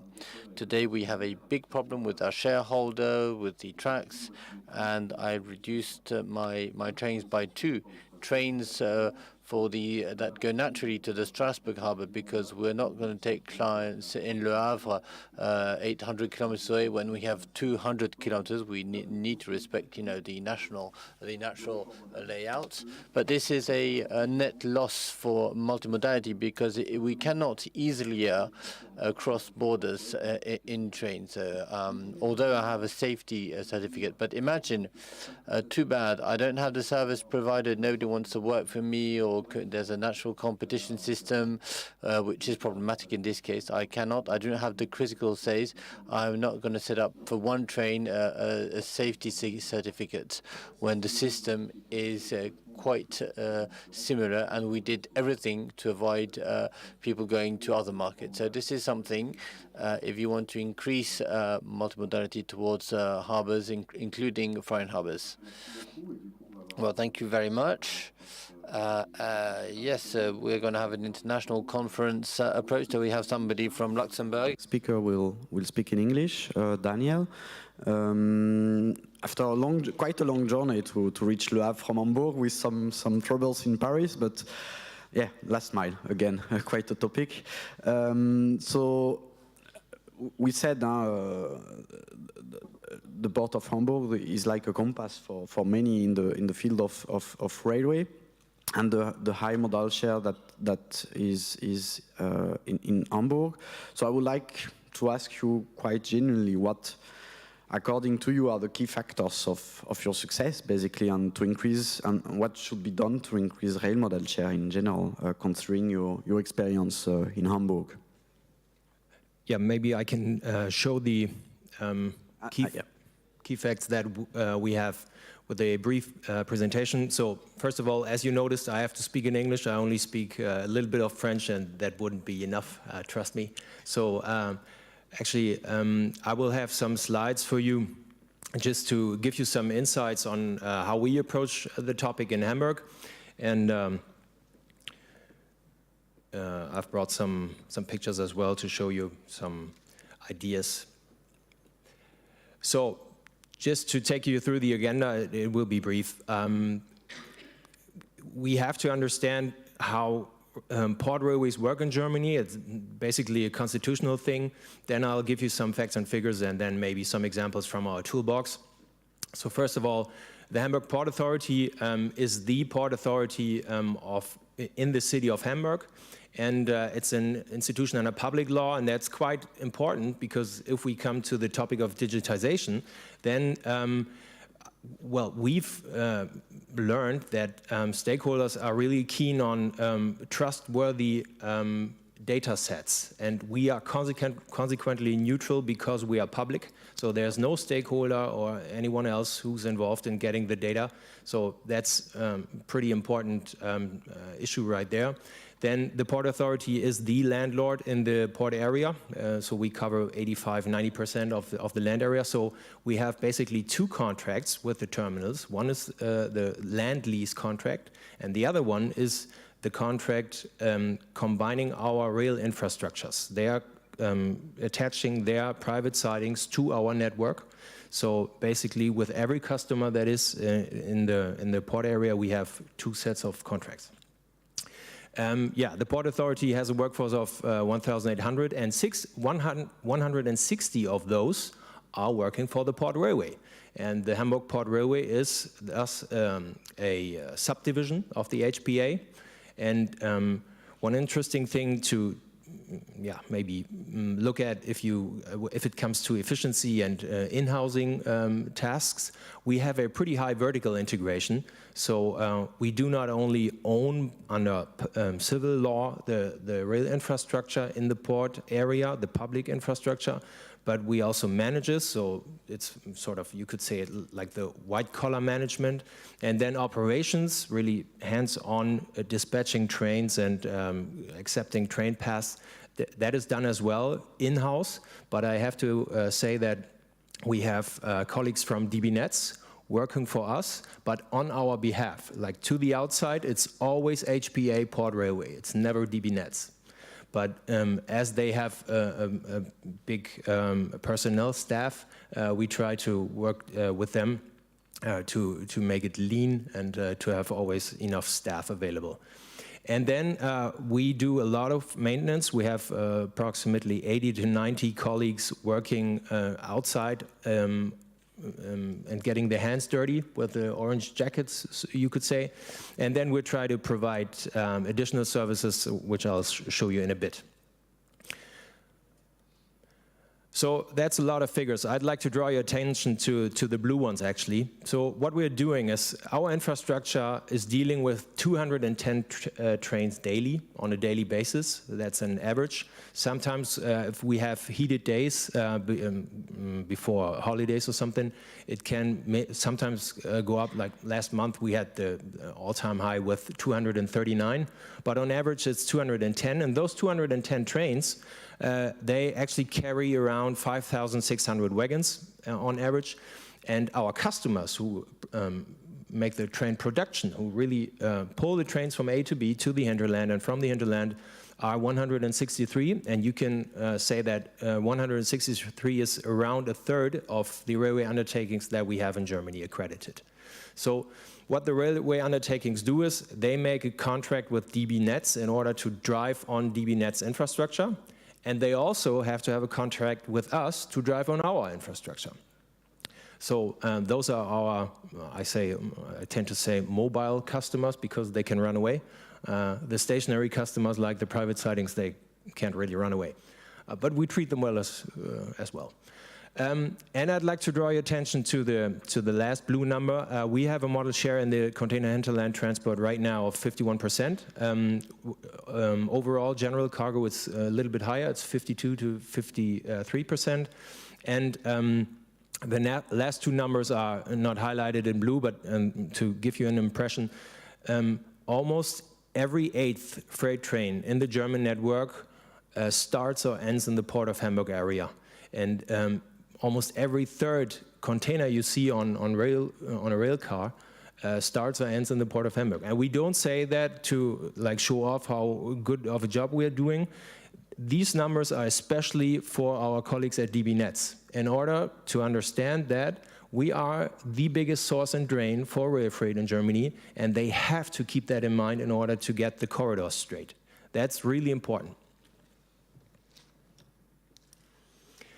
Now, this is a port map of Hamburg, and the thing is that you can understand pretty much how we are working just by the layout of the port. I don't know if you can see it from, I'll start with the red circles. The red circles are the connection points between the network of DB Netz and the port railway infrastructure. All the blue lines you are seeing, that is our infrastructure. That's 290 kilometers of Hamburg Port Railway. And you can see pretty much 6 bigger marshalling yards. And those marshalling yards belong to us as well, as they are in blue color. And that's where the train path from the hinterland and to the hinterland starts and ends. That's where the shunting is done. And we have a contract with DB Netz that the train path office in Hanover, which is basically for all of northern Germany, they organize the train path going into the port area. So there's not really a last mile issue that we are having, because in the discussion it's always, you hear this trigger buzzword, last mile. Here the trains come and start from the hinterland and to the hinterland in those blue marshalling yards. They are put together there, the shunting is happening there, and then there's the electric locomotive coming up front and then pulling away the train. And you can basically say that on the left river bank you're seeing there, we have 2/3 of the traffic, because that part of the port is much younger. So there's economies of scales. We have much lesser private sidings there, but they are bigger. And 3 out of 4 big container terminals in Hamburg are on the west bank side of the Süderelbe, the southern part of the river Elbe. And now that actually poses the challenge we have with getting the trains to the hinterland, because if you look at Germany on a map, you basically have 3 corridors. West corridor going to the Rhine and Ruhr area, where obviously the traffic from Antwerp and Rotterdam is coming in as well, the Rhine-Alpine corridor. And then you have a central corridor going from Hamburg to Hanover and then south through the federal state of Hessen and then to Bavaria. And then you have the eastern corridor from the former German Democratic Republic. And these corridors have much shorter lengths for trains, only around like 630 or something.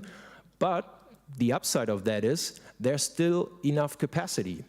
That's the positive thing, because the German Baltic ports like Rostock or Wismar and Stralsund, they are not putting so much volume on the eastern corridor.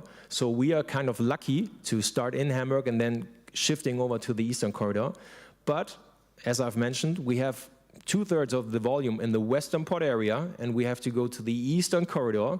So what we are doing is we are connecting east and west with a pretty big bridge. It was just renewed 2 years ago. That's the new Katwig Bridge. You see maybe you can see it. I don't have a pointer right now, but you can see the blue line crossing the riverbank there. That's a railway-only bridge that we have. So we are trying to get the trains from the western port over the River Elbe and then through the 2 connection points of Veddel and Kornweide to the eastern corridor. That's what we are trying to do, to determine the train path already in the port area. That's a pretty important thing, because if you start in Hausbruch, you see the DB connection point at the bottom left, then you pretty much end up via Maschen towards Hanover and then the central corridor, and there is not a lot of capacity left, I have to say. One last topic on that, all the green tracks you're looking at, those are the private sidings we have. Those are our tenants. They lease the land from us, and they have their own privately owned tracks, and they are connected to us. So our role in all of this is we are sort of like a sponge. We are, if the ships come, and we just, last night we saw a big container vessel from CGM, like I assume it was a 20,000 boxer, and you can say that if such a ship has a port call in Hamburg, it originates around 40 to 50 trains out of one ship. So if we have those ships, the challenge is the high peak volumes, and but these are the spots and the locations, those 77. I mean, obviously the container terminals are the biggest ones, but we also have very small ones where they unload like only 3 or 4 wagons. But those are the connecting points between road and rail. That's where the freight gets onto the rail. That's why it's so important to keep them, and that's why I have to be honest, we are fighting for every private siding in the port area, because with no private sidings, there's no use of having a port railway. That's the bottom line. So we have 77 of them, and obviously the biggest ones are the container terminals. You can see the container terminal marked in orange, the CTA. That actually is the biggest intermodal terminal in Europe, with almost 900,000 TEU. They enlarged their private siding 6 years ago, and it's already again running at full capacity, so they could build even more and more tracks.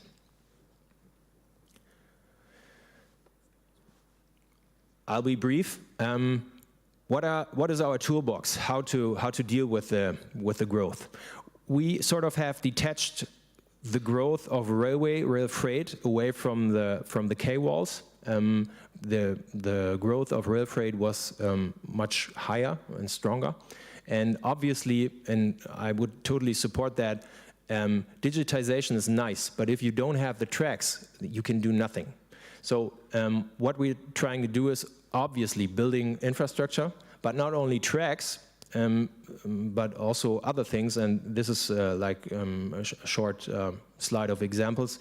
We have built sort of like a parking lot for locomotives.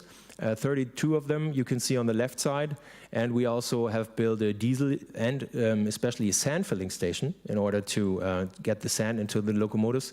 That's actually a spot that the train drivers really like, because in the old days they had to like carry the sacks of sand and then pull them in there with a funnel, and now this is all automized with pressured air, so that's really nice, and they use it a lot. And we have a locomotive workshop, so in order to have the turnarounds, just pull the locomotive out at the morning and then get it refurbished, and well, they are up to giving it back to you at night, so you can do the night jump then. So short times of not performing the locomotives. And then I'll be brief on that. Digitization on the right-hand side at the top. There's a scheme of our digitization tool that we have. It's called Transport Rail. Basically, it's a railport community system, and we started it at the end of 2014. And what it basically does is it connects the waterborne police in Hamburg for dangerous goods with the customs agency and all these stakeholders in the game, like DB Nets, like all the private sidings, and like the long-run railway undertakings, the train operators, and the shunting railway undertakings.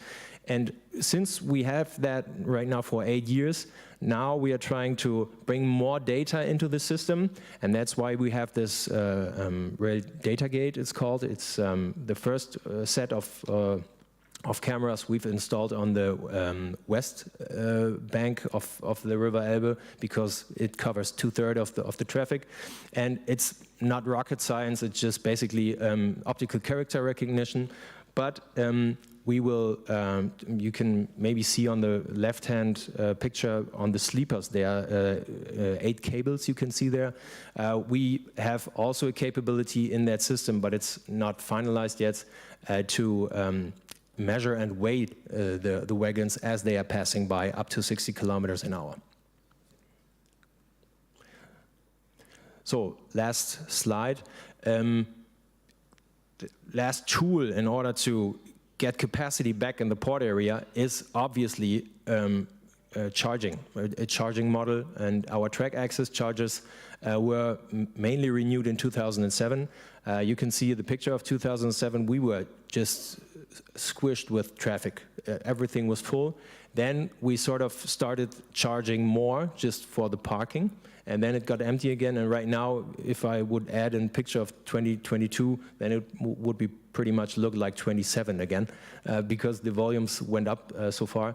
So what we are doing is we are putting categories on our tracks that we have. You can see at the bottom right, and we sign them with different colors in order to understand. And then the higher the category, the more you have to pay in order to leave the wagons there. But there's a free time set. I mean, you can like stay for 4 hours, but after that you will be charged. And then there's a basic fee just for the basic service that we are providing.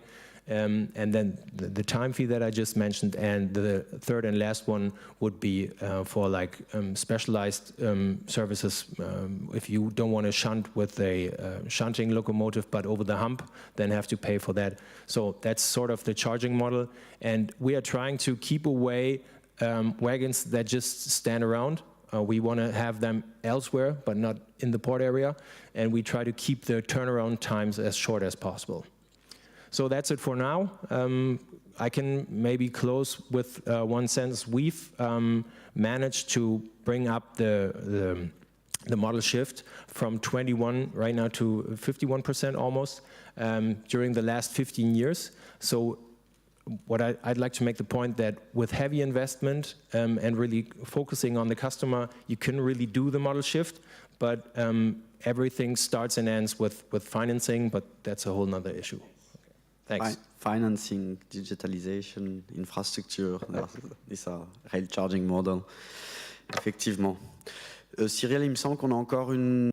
Cyrielle, I believe we've got some 10 minutes left for a few questions. I don't want to preempt the floor from the speakers, but do we have questions from the floor? If ever, all you need to do is press the button in front of your microphone. I have a question for the management of rail infrastructures. It is very different from one harbor to another. I think Laurent explained this very well, between a harbor which has 20 kilometers of tracks, another 200, and others with even more. This is one of the key points of our study. We have as many situations, different situations as harbors. So what are, and maybe Daniel, you may react to this, but or comment, but from the governance standpoint, what are the key elements? We can see that the French system should enable more flexibility, but what are the key elements we need to take into consideration in order to improve the flexibility of the legal framework as we maintain the right level of security? Because this is something that which comes back because we have very, very different situations between harbors. Well, this is not an easy question. The legal framework, well, I'd say interoperability is the name of the game. But we have different levels of interoperability. I gave you an example of regulatory interoperability. You may have regulations that come within the framework of what the European directives will authorize you to do, but they are adapted to everyone's remit. It's done for freight. It is done in France for travelers' tracks. And we have an adapted situation. This is the first point. Then there's real life, then there's operations, and interoperability is carried out at different levels. We have technical interoperability, of course, and there's a huge work carried out by the European Commission, and this goes along the lines of interoperability. And it's fine because each time a train must stop for a problem of interoperability, whether technical, linguistic, or other, it's one point for road, and it's a stone in the boots of the rail transports. And so this interoperability is very important. It is time-consuming for a certain number of historical reasons, but we have problems in voltage, we have problems. I mean, we're not going to change everything overnight, but we have a certain number of technical norms and rules which enable us to update progressively the network and enable this interoperability. And then there's the language issue, which is fairly new. I had never heard about this before because I joined in 2012 the EPCF, and we are addressing the problem because it's an important issue. And I do not understand why today a train must stop at the border for problems of language with mechanisms and with situations where I need the manager of infrastructures, or I need to pay for an interpreter or in the cabin for him to tell me when he's not a technician, you know, what I must do. In terms of safety, this just doesn't do. So we're working on it. I'm trying to understand why this situation occurred, because the directive exists since 2017. I don't know what happened these last few months for us to end up like this. This is all I can say. Interoperability and safety should come first. Daniel? I think the issue of interoperability is solved as soon as you have enough momentum and enough players that are really knowing what they're doing. And in order to get this momentum, the key factors that probably helped us to get there are two things, basically. You have to put the money into the system, and we've invested during the last 15 years a 3-digit million euros amount of money into the network system in order to just attract the rail traffic. And then that was sort of going parallel to the investments at the terminals, because I mean our network isn't worth anything if the intermodal network doesn't work on the terminals right there. So that was sort of always trying to be parallel on that. And basically it's pretty simple math. If you put all the money into the system, then you will harvest rail freight. It's as simple as that. If you build autobahns with 8 lanes, then they will be full. So that's the thing that I'd like to add. Another point with the cross-border traffic, I totally understand that, and I think that in Germany the Verband Deutscher Verkehrsunternehmen, the VDV, is working on a rule book and translation book in order to get those border crossings as simple as possible. We are a little bit lucky on that topic because we don't have so much overweight in international freight, and if it's going international, then it's always, well, a lot of times even going to Austria. Right now we have an overweight of national freight as we are located sort of in the center of Europe, so that's not that big of an issue for us. Je reviens vers ça. Yes, we heard Monsieur Champerol mention the difficulty to create lines for international trains. We mentioned the Strasbourg Harbour, who wants to develop connections with Germany and was having difficulties to cross the border and access, the Autobour.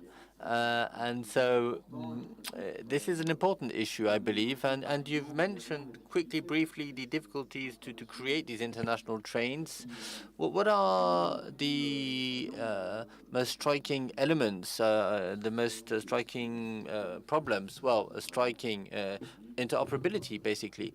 Today, trains are not interoperable, so this is political desire, first and foremost, for us to enable to work not in upgrading contracts, but taking the contracts for safety and making them available to everyone. They're not available to everyone today, and if we don't have the right critical size in every country of the community, we cannot develop our own trains, so it's a hurdle to train development. I would like to hear from Mrs. Zenner about this, because I guess Luxembourg, obviously with their, let's say, smaller network than other countries, I think you only do international trains though, right? So what do you have to say about this? Well, as it happens, interoperability is something that we do on a daily basis. 90% of our trains are international, as it has been mentioned. And I agree with the other speakers, the other experts on this. I see that the regulation is obviously a challenge. I also see challenges at the level of technology and STIs. STIs are very great tools, but often you have pages and pages of chapters of let's say, of sidelines and by rules and so on. And obviously, there's no longer interoperability. And then also, well, there is the issue of international interoperability of locomotives, because we need to be very, let's say, brave in a way in terms of technology if you want to have multi-country interoperable locomotives. So there are many, let's say, limitations. There are not that many suppliers out there, and you have the various hurdles when it comes to certification of these international locomotives. So yeah, interoperability, well, we've been dreaming about this for years now, decades actually, and in reality, things are different. I guess that language issues is something, and I guess it will be easier to deal with translation issues rather than with the various rules and regulations with regards to electric tractions on the network, namely, and I think this is probably the most important part of interoperability and one that we need to change. Anyone from the audience? I see Mr. Doppelbauer who wants to say something, please. I just want to ask a question to Daniel. Digitalization. The solution that you have shown based on OCR, I understand that is your proprietary solution, and you are not sharing the data that you have. So you basically read the train the vehicle number, and then you combine it with the weight, and you possibly also combine it with the train number. No, actually, we do share it. It's a quality gate, this optical character recognition. I mean, the trains are pre-booked. We have the numbers, but they are not always 100% correct. So the most important part is to get the train sequence, the wagon sequence. So we are checking on that, because if we don't check as soon as the train comes in from DB Netz, then the terminals will be really upset, because they are doing the crane planning in advance, and they need to know the sequence of the train in order to have a perfect crane sequence loading and unloading the train. So it's a quality gate, you could say. And it works vice versa into the hinterland as well. I mean, if DUS in Regensburg or in Munich wants to have this set of data in order to know which container is in what sequence on which wagon, and in the future which weight it will have, but as I said, that's not finalized yet, then we can share that as well. That's just an enrichment of the data set of our transport rail system that we have. We just try to put more into the basket in order to make it attractive to the users. And the users are the railway undertakings and the train operators. So for me, the OCR system looks quite complicated. I know that, for instance, in North America, they have simple tags, RFID, cost $1. Would that be an option for you as well? Yeah, actually, we thought about that. The thing is that we always have to look at our scope of action that we have. We probably would have to argue with VTG, Vascosa, and GRTX on that. We cannot really do anything about it, because the rolling stock is detached from our scope of interference. But yeah, obviously, I mean, for instance, if you have the wagon control for the outgoing train, and the wagon master is looking at the brakes and is finding out, okay, this wagon is not going out, it's damaged, then it would be much easier to have like a tag or something in order to bring it immediately in real time. And that's what we are talking about, right? The status updates in real time.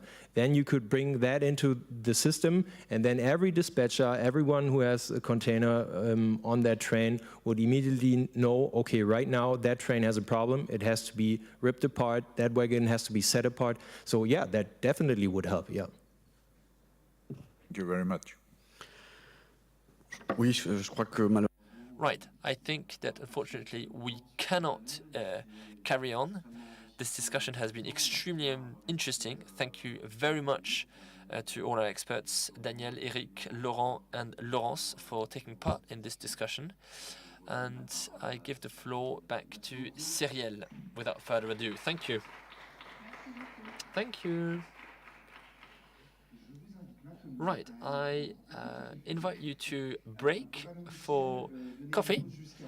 We were going to break until 11:15. Perhaps we can agree to meet again at 11:30, because we need to go for a quick walk. You know, it's room number 3. So you need to go down again, past the reception, and well, just, you know, follow the people, follow the group. They will lead you to coffee, and we resume at 11:30. Thank you.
Très bien, il n'y a aucun souci.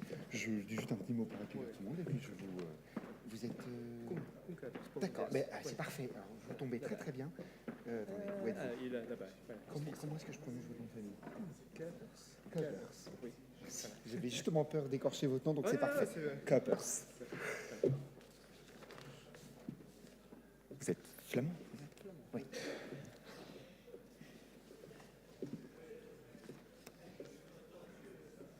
Max?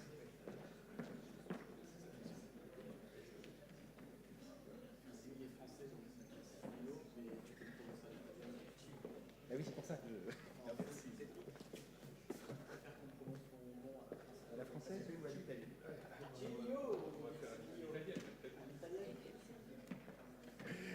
Bien, messieurs, dames, nous allons reprendre. Right, ladies and gentlemen, after our break, we are now going to resume our work. And so we're going to move to the second roundtable of experts. And I would like to invite the moderator of the next panel to join me on stage, Cédric Virchiglio. So from HAROPA Port, and we welcome Conor Fagan,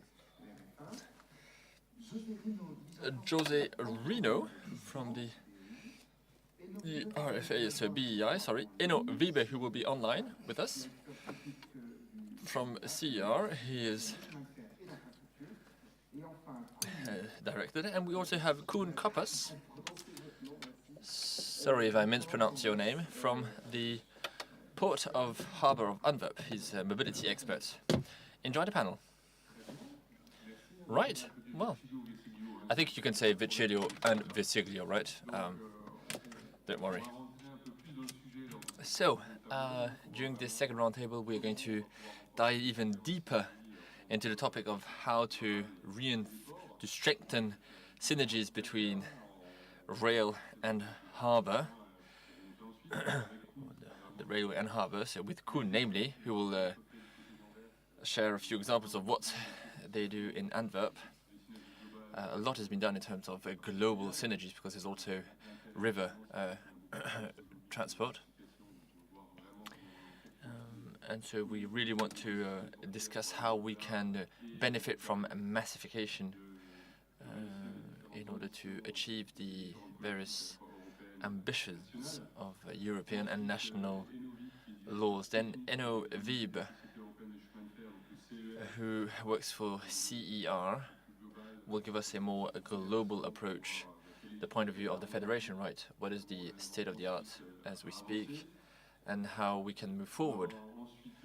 We will then hear from Jose Reno from the BEI. He will talk about funding. Money is indeed key when it comes to mobilizing people. So what types of financial mechanisms can be used in order to make progress in the various projects. And then we will hear also from Conor Fagan, who works for ERFA and who in the past worked with Afiport. So he knows the maritime environment quite well, and harbours also. So this is a very good transition, I believe, with the first speaker who knows the two sides of the coin, if I may say. Conor, the floor is yours. Thank you, and thanks for the introduction. My name is Conor Fagan, Secretary General of ERFA, the European Rail Freight Association. So ERFA is representing the private and independent rail freight companies. Very happy to be here, of course. As said, I have a foot in two camps to one extent. For 8 years of my professional career, I was working for the terminal operating industry, so the Eurogates and Hala of the world in Hamburg. So very, very interested to hear that last presentation. And I think a lot of what I would like to talk about today is how the success of rail freight requires that level of synergy. So to explain why and how it can be achieved. So maybe just to give a quick overview of the state of the market today. If we look at the development of the rail freight industry over the last 20 years, it's evolved from a monopolistic situation of national incumbent operators to an extremely diverse marketplace. So even if we go back to 2007, national incumbents accounted for around 83% of the European market. The trend over the last 15 years has been towards a huge diversification of the market. So today, challengers to national incumbents account for 48% of the market. And if we look at the growth projections, we would anticipate that in the near future, there's going to be a majority for challengers to national incumbents. So what we have seen in the last 15 years in the rail freight market is a huge change of how the market is structured. And it's quite interesting. It's very different to what we see in the passenger market. So there is a very diverse, competitive rail freight market. And what's quite important when we do look at this market is that we look at the actual segments within this sector separately, because we do see huge differences even within the rail freight market itself. So just to give an example, it gets very complicated when we do look at the rail freight market. So there's four main types of operators, we would say. We have national incumbents, we have foreign operations of incumbents, we have international new entrants, and national new entrants. So of course, I think everyone knows these national incumbent companies. They're quite famous, the DB Cargos, Fret SNCFs of the world. But then of course, we also see DB Cargo active in other countries like DB Cargo Polska in Poland.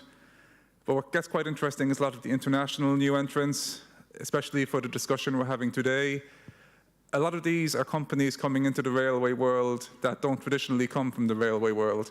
Like we look at the example of Hamburg, we have Metrans, which is owned by the Hala terminal. So this is a terminal operator that has entered the world of railways. And quite interesting as well, if we look at the likes of Medway, this is a Portuguese operator. Medway is owned by MSC, one of the largest shipping lines in the world. So we are starting to see greater synergies within the railway world. And I think it's quite positive that we're seeing new ways of thinking about logistics coming into the rail freight sector. Because again, I think when you talk with the shippers, for instance, they're not necessarily interested in mode. They're interested in getting their cargo from A to B in as reliable a manner as possible. So this usually requires a number of modes, and especially when we do look at global supply chains. So it's, we are seeing this diversification of the market. And I think what's quite important as well, the last three categories there, foreign operators of incumbents, international new entrants, and national new entrants, there's a very strong focus on intermodal traffic here. So this is what we see in national incumbents, a lot of single wagon traffic, a lot of the traditional conventional traffic. But the newer ones, we're really seeing a strong focus on intermodal, and this is predominantly port traffic as well. A huge amount of this is traffic originating in a port or coming to a port. Of course, even though we've had this, let's say, evolution within the market of diversification, competition, it doesn't really reflect when we look at the modal share figures. They haven't really changed. We're still stuck at around 18% for rail freight. It's actually gone down in the last years. So the question often comes, so what has competition actually achieved? We're still in the same position we were. We have all this competition, but it just seems like certain parts of the cake have transferred to different operators. We would say this isn't entirely true, because what we've seen is the intermodal market developing substantially. So if we just compare the last 10 years, the development of intermodal in three largest EU member states, Germany has gone from 37 million tons to 47 million tons per annum, France from 8 million to 12 million, Italy from 9 million to 12 million. And this is a trend that's been seen across a lot of European countries. So this just isn't fishing for the best examples. So I think what's quite encouraging for us as well is, even though the likes of France and Italy are coming from a lower base than Germany, the level of growth is quite promising. So what we look at here, we see in the last 10 years, we're looking at 33 and 25% growth. So that, when we look at the intermodal market, there is quite promising growth there. We do see Germany is still quite far ahead of the rest of the market, but I will explain that in a bit more detail. And I think it's good to build on the example of Hamburg as well, where we really see this as one of the main hubs for intermodal traffic when we do look at Europe. Just to give an example of one of the big intermodal operators operating out of Hamburg and the network they have. This is May, owned by one of the large terminal operators in Hamburg. And what we see, of course, there's a strong domestic hub we see for connections to Hamburg, connecting most of Germany, but also into that Central European region.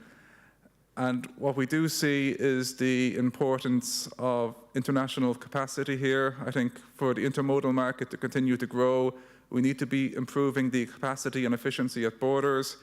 I think it's quite important to stress this point today because today, 22nd of June, the Commission consultation on improving cross-border traffic closes.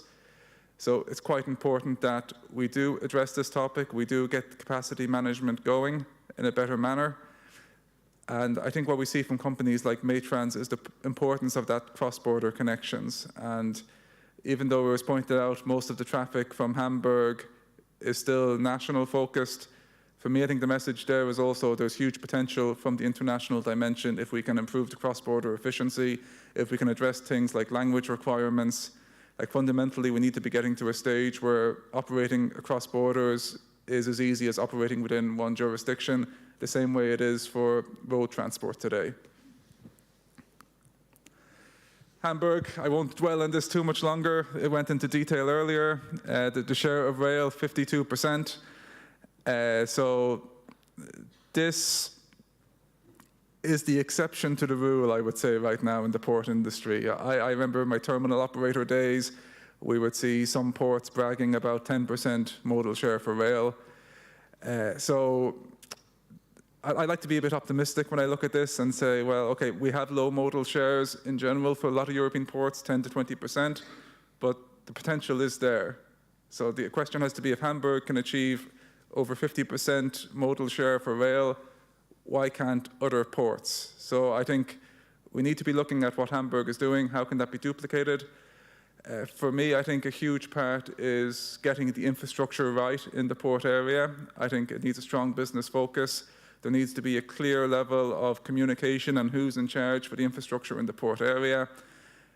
I can talk from my terminal days, from my rail undertaking days today. Sometimes in some ports there is an element of confusion there about who's ultimately making the decisions on the development of the rail facilities in the port. So this needs to be addressed, I think. And but again, Port of Hamburg, good example, so good work. But why it's important for not just the railways, of course, we talk about it'd be great if we had a greater modal share for rail freight, because of course it's good business. It improves the amount of cargo being moved. But it's not just important for the railway industry, it's important for the ports, it's important for the hinterland. I'll jump back to my terminal days for a minute now. I remember a few years ago, everyone was shouting about the new EEE class ships, which are 18,000 TEU vessels. And everyone's saying, oh, too big, it's impossible. Biggest ship today, it's almost 24,000 TEU. So the size of the ships is getting larger and larger, and the hinterland does not have the ability to soak up these ships. So there is a huge opportunity for rail freight here with the economy of scale that it offers. Because what we are seeing, you only have to go to the Rotterdam, Antwerp, Ring Road area, and it's total gridlock with trucks. So there's a huge opportunity for rail freight to be able to deliver here. We feel that the only way we can achieve this is through improving the interoperability of the systems, improving the cross-border capacity management, and also by addressing the responsibility and planning within the port area. So I think for me that's the main points. Just to conclude, and to just the key points would be the rail freight volumes have been declining, but I think we need to remember that we can't just look at rail freight as a whole. There's also different markets within rail freight. So we see strong growth in intermodal, some other sectors declining. And again, the direct link between strong intermodal rail freight markets and rail connections with ports is crucial. I think there's huge potential here. There's no reason why we can't be at least getting to 25%, 30% modal share for rail freight within the port area. So I think the potential for intermodal going forward is important. I think what we need to keep in mind in these discussions too, though, we see the current situation with capacity in the general network So we need an entire network approach to this as well. The port area can only work efficiently if the general hinterland and the corridors are functioning in a good manner as well. So I think even though we're starting to see the share of rail freight decreasing, if we look at the total modal share, I'm still quite optimistic if we look at the intermodal traffic particularly, that there is huge potential here if we can really deliver on the good synergies in the network and to really approach this cross-border capacity management initiative from the European Commission with a high level of ambition. And that's it for me for now, so happy to take any questions in a while, and thank you. Thank you very much, Conrad. It was interesting to have such a nice panorama. As we said, we have a lot to do in order to improve our modal share. I think the good example is, of course, the Port of Hamburg, but we need also to see what to do first. I mean, infrastructure is the key point. Without it, we can do it, and after that, we can add some other layers like digitalization and so on. But the key point is digitalization and a better also acceptance of freight, rail, and so on. Because we are always fighting against passenger. It's not easy. We have also the night train coming. It's a very good idea, but unfortunately they are running at the same time that the freight trains do, so it's maybe a little bit difficult. So now we move on to our next speakers, Mr. José Rino, who is project director at the EIB, the European Bank of Investment, in the division Air and Maritime. So let's talk a little bit about money. We heard that we need more infrastructures and more place to do shift between railroad and port. How the EIB can support all this kind of initiative, and what is your view about your synergies between ports and rail? Please, Rino.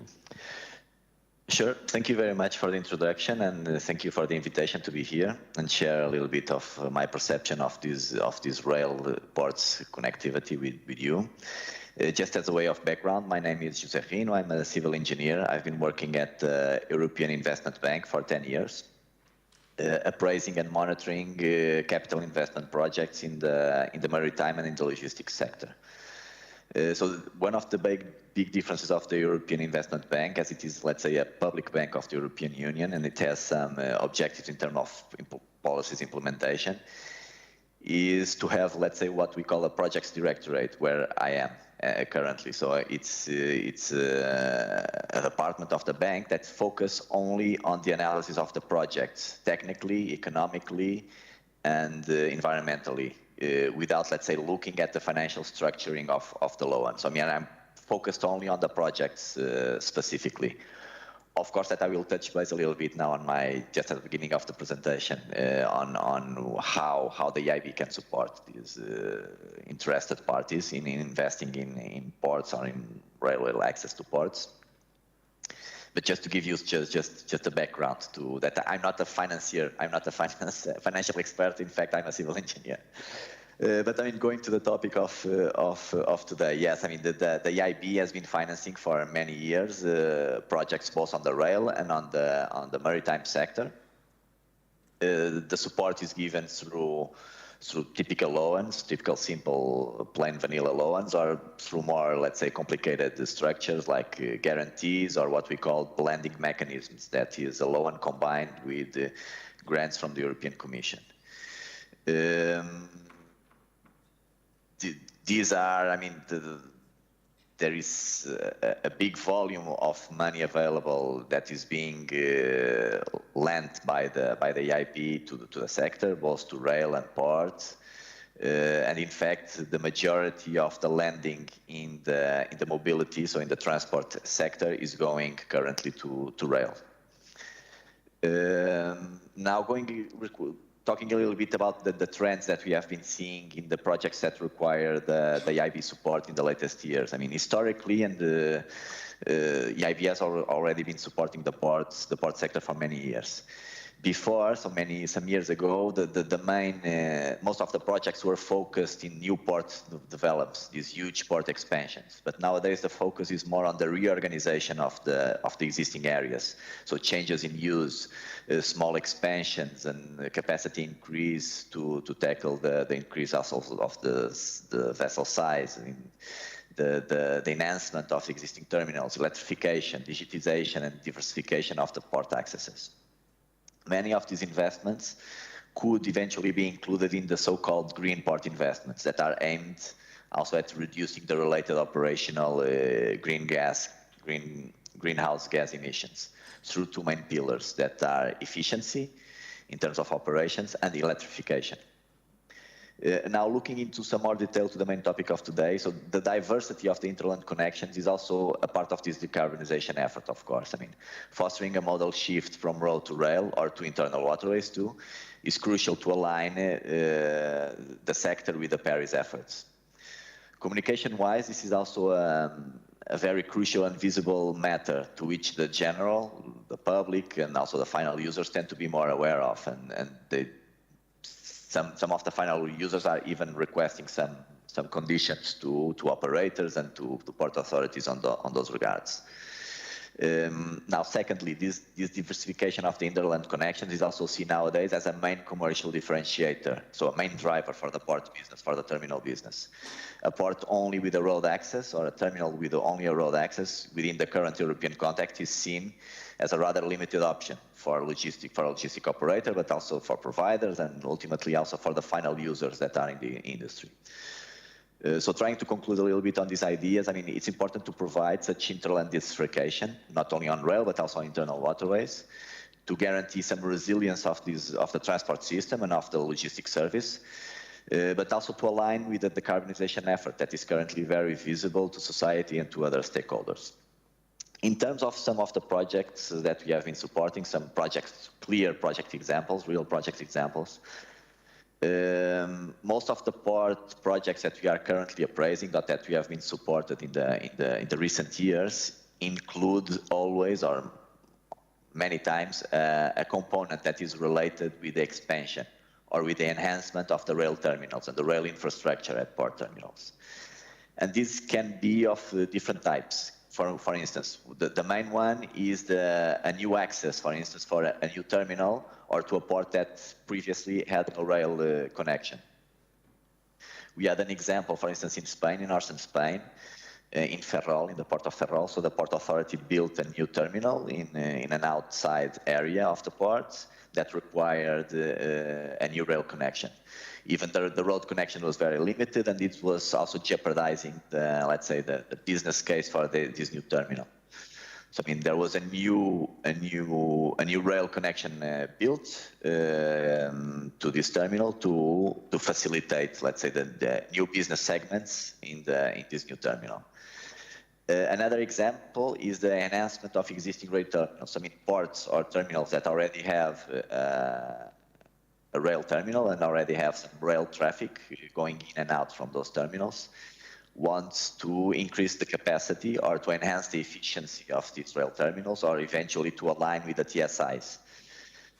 So these are examples of these ports, of this type of investments we have seen, for instance, in Genoa and in Trieste. And finally, there is, let's say, a third type of investments that are also used to capture rail traffic to the ports. That is the development or the construction of dry ports of, let's say, intermodal facilities outside the port service area in the interland reach, in order to better distribute or capillarize the range of the port in this interland. A second objective of these dry ports could be eventually to capture other traffic from road to the maritime, to maritime. For instance, I can give you an example already with some years that in Bilbao, so there was a dry port was built 100 kilometers outside the port service area, so to the interland, not only to better distribute the cargo that was already going through the port, but also to try to capture some of the road traffic that was going between the Iberian Peninsula and Central Europe. Finally, I just wanted also to touch base a little bit on the issues that normally port authorities, but also private operators have on the implementation of these rail connections. This is, let's say, a perception that we have at the bank, that through the discussions, the technical discussions that we have with the teams that are implementing these projects, that we see that there are still some difficulties and some gaps on what the market can provide. I mean, the main issue and the main limitation normally are the geometrical limitations, the space available at the terminals that is required. There's requirements, but also to simplify the maneuvering and the shunting operations. So many new terminals still don't comply with these, for instance, these 750 meters requirements, but that is also related with the fact that the lines serving these ports cannot cope with trains of such length or such magnitude. Other limitation is also related to the electrification of these last mile operations, of these last mile shunting operations that historically and currently are still being done mainly by diesel fueled locomotives, and where there is still, although there is still already some, let's say, options available, they are not yet economically feasible to the business models, both in terms of hydrogen cells or batteries or even dual mode locomotives combining diesel and one of these previous options. So there is still also some work also on to do that on the side of the providers. So I mean, just to conclude very quickly, I'm not sure if I'm a little bit off the time, but to conclude a little bit quickly, so the main point that I would like to leave is that the perception that we have at the European Investment Bank is that rail connections to the hinterland are seen by the users and by the operators as more and more as a main differentiator of the ports, and they are crucial for the commercial activity and for the business case of each port. Finally, one thing that I would like also to stress is that according to our experience and recent exchanges with port authorities and port terminals, there is this concern in the sector, on the port sector, that the rail connection and interland and waterway connections are essential to diversify the flows of traffic to the interland. And in general, the stakeholders are interested to enhance this rail connectivity to ports. And I mean, at the bank, we are seeing that most of the projects being undertaken by port authorities, but also by private operators, include always components to enhance the rail connectivity on these ports. Thank you very much again, and I hope that my comments have been helpful and happy also to address any questions and comments that you might have. Sure. Thank you, José. It was very interesting, and I think the key points that you show us that some project has also been co-financed by the EIB. That it's very interesting because it means that it's possible. Money is there, so I hope that will give us some inspiration to our new project. And I'm sure that you would stay at the disposal of all the participants of the conference for more explanation and how to mobilize funds from the EIB. So thank you very much. Now we are moving to our next speakers. So Mr. Eno Wiebe, le directeur technique de la Communauté des sociétés européennes de chemin de fer et des infrastructures, donc le CER. Working for the CER, who will also be presenting remotely the different activities and his view on the on synergies between rail and harbors.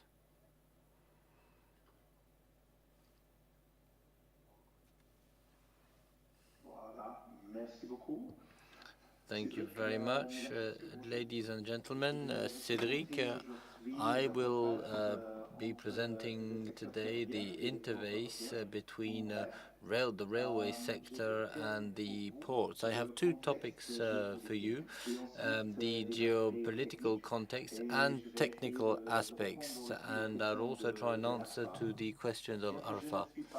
I am not francophone, but I am delighted to be able to give this presentation in French today, and I hope you will apologize the slight grammar mistakes in my presentation, but I do hope that you will be able to understand.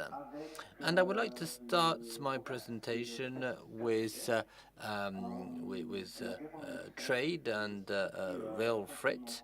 The war in Ukraine and the COVID situation in China is impacting the activities of the European ports directly and indirectly, and their links with the hinterland. And the CR would like the following challenges that are the raw material price hike, increased volatility in energy prices, and this is very important for us. And I received my energy invoice, and I can tell you I was shocked. It is a true problem for the European industry. We also have a certain number of disruptions between the supply chain between China and Europe, and EU-Ukraine connectivity. Unfortunately, there is a solution, or at least we have the hope for an action plan, which would be the Solidarity Corridor initiated by the European Commission. And as I said, there are two things here. China and the Ukraine, and I will carry on with China. The Shanghai harbor was blocked because of lockdown, and there were many bottlenecks and boats in the Shanghai harbor. The European Port Association mentioned that the European harbor should get ready for traffic recovery. There are a certain number of forerunning signs of endemic conjecture of European harbors.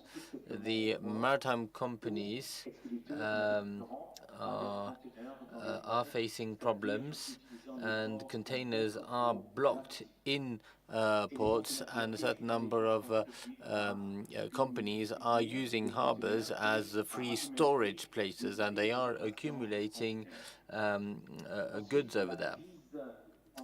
The Ukraine crisis, this is something which is very important for us. It is a humanitarian crisis and an economic crisis altogether, but also a global crisis. And but as I mentioned, there is hope. The European Commission is going to do a certain number of things with the sector.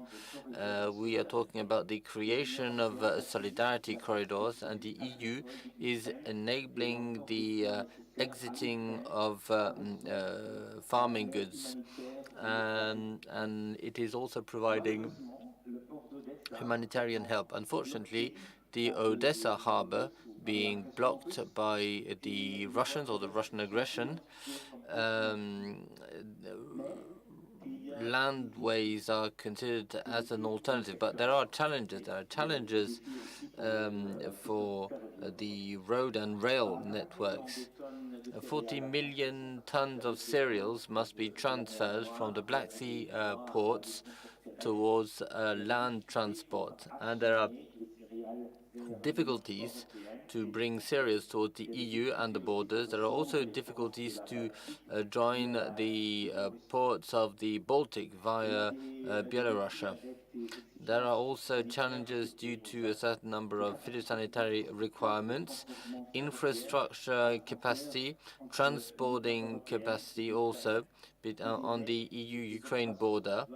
There are a certain number of operation delays due to customs operation at the custom points, availability of rolling material and specific containers for grain are unavailable, and also insurance companies are not covering the risks linked to war and require financial support.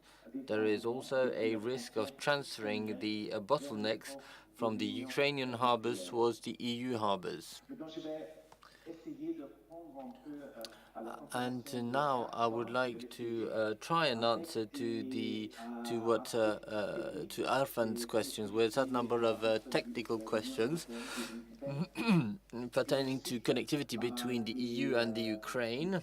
And then I will try to discuss a certain number of internal European issues. It is important for us to rebuild the Ukraine and improve connectivity between the EU and the Ukraine. And this is something which is coming closer step by step. And we must, of course, work on the resilience of the Ukrainian infrastructures, and we need export corridors.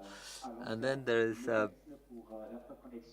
we need to work on the long term for interconnection with Europe, which is called TIF in Europe, in English.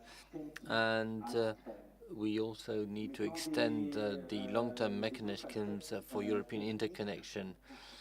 And so then there are a certain number of European internal technical aspects.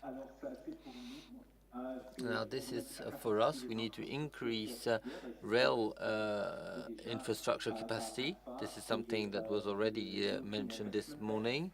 The European Investment Bank also agrees with this statement, and it is important to modernize the infrastructures to meet expected growth. We need to extend tracks and also sidings in order to enable the transport, the passage of trains that are 740 meters long. We need to develop the rail infrastructures in order to enable the use of block trains, and we also need to electrify the main tracks and, if possible, secondary tracks. Then we need to create more capacity and improve the flexibility, the resilience of the network. We need to build new lines. Electrification is important, and we also need a certain number of extra lines and tracks, and we also need to build a certain number of infrastructures which will enable access to harbor platforms, and we also need to build intermodal terminals.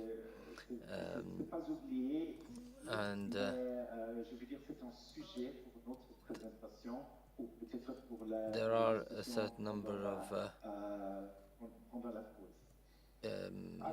issues that will have to be discussed. Then, of course,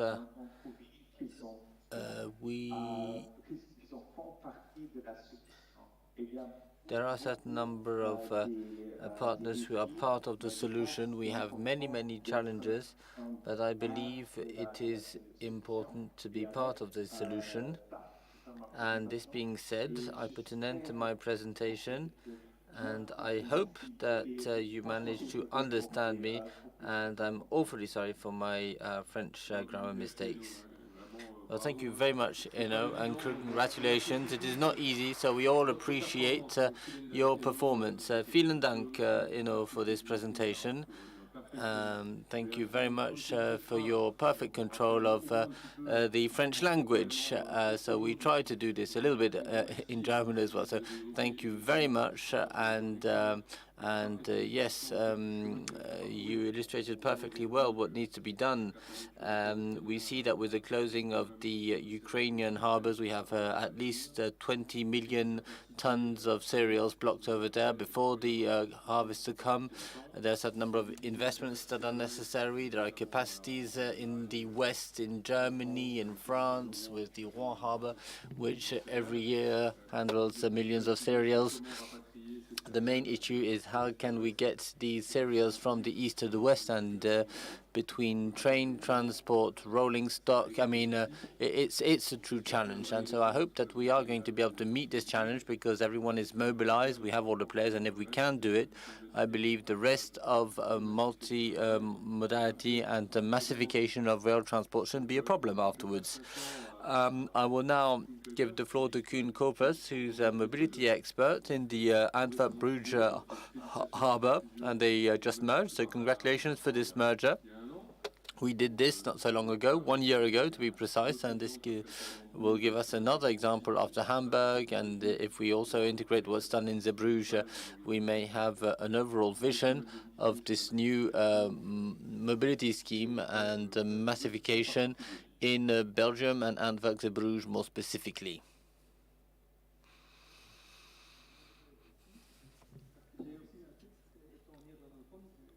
I also have a text because I'm a Dutch speaker, and therefore, so yes, as I said, I'm a Dutch speaker, so I apologize for my language mistake, and my daughter has got a French exam at school. So thank you very much for inviting me to come here.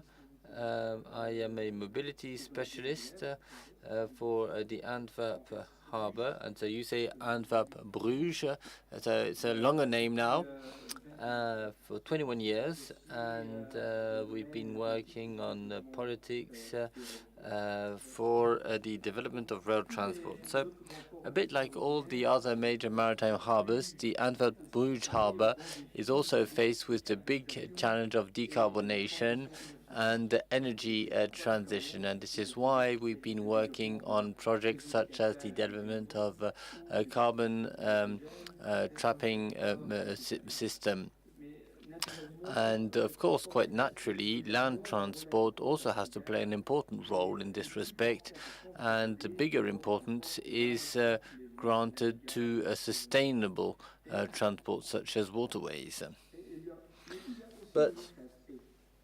But there is another aspect, and we need to know that what we call the operating license and land transport, so lorries, do contribute to traffic problems. But because harbours such as ours are relatively close to urban agglomerations, and therefore this generates a resistance within the population, although part of it works in the harbour.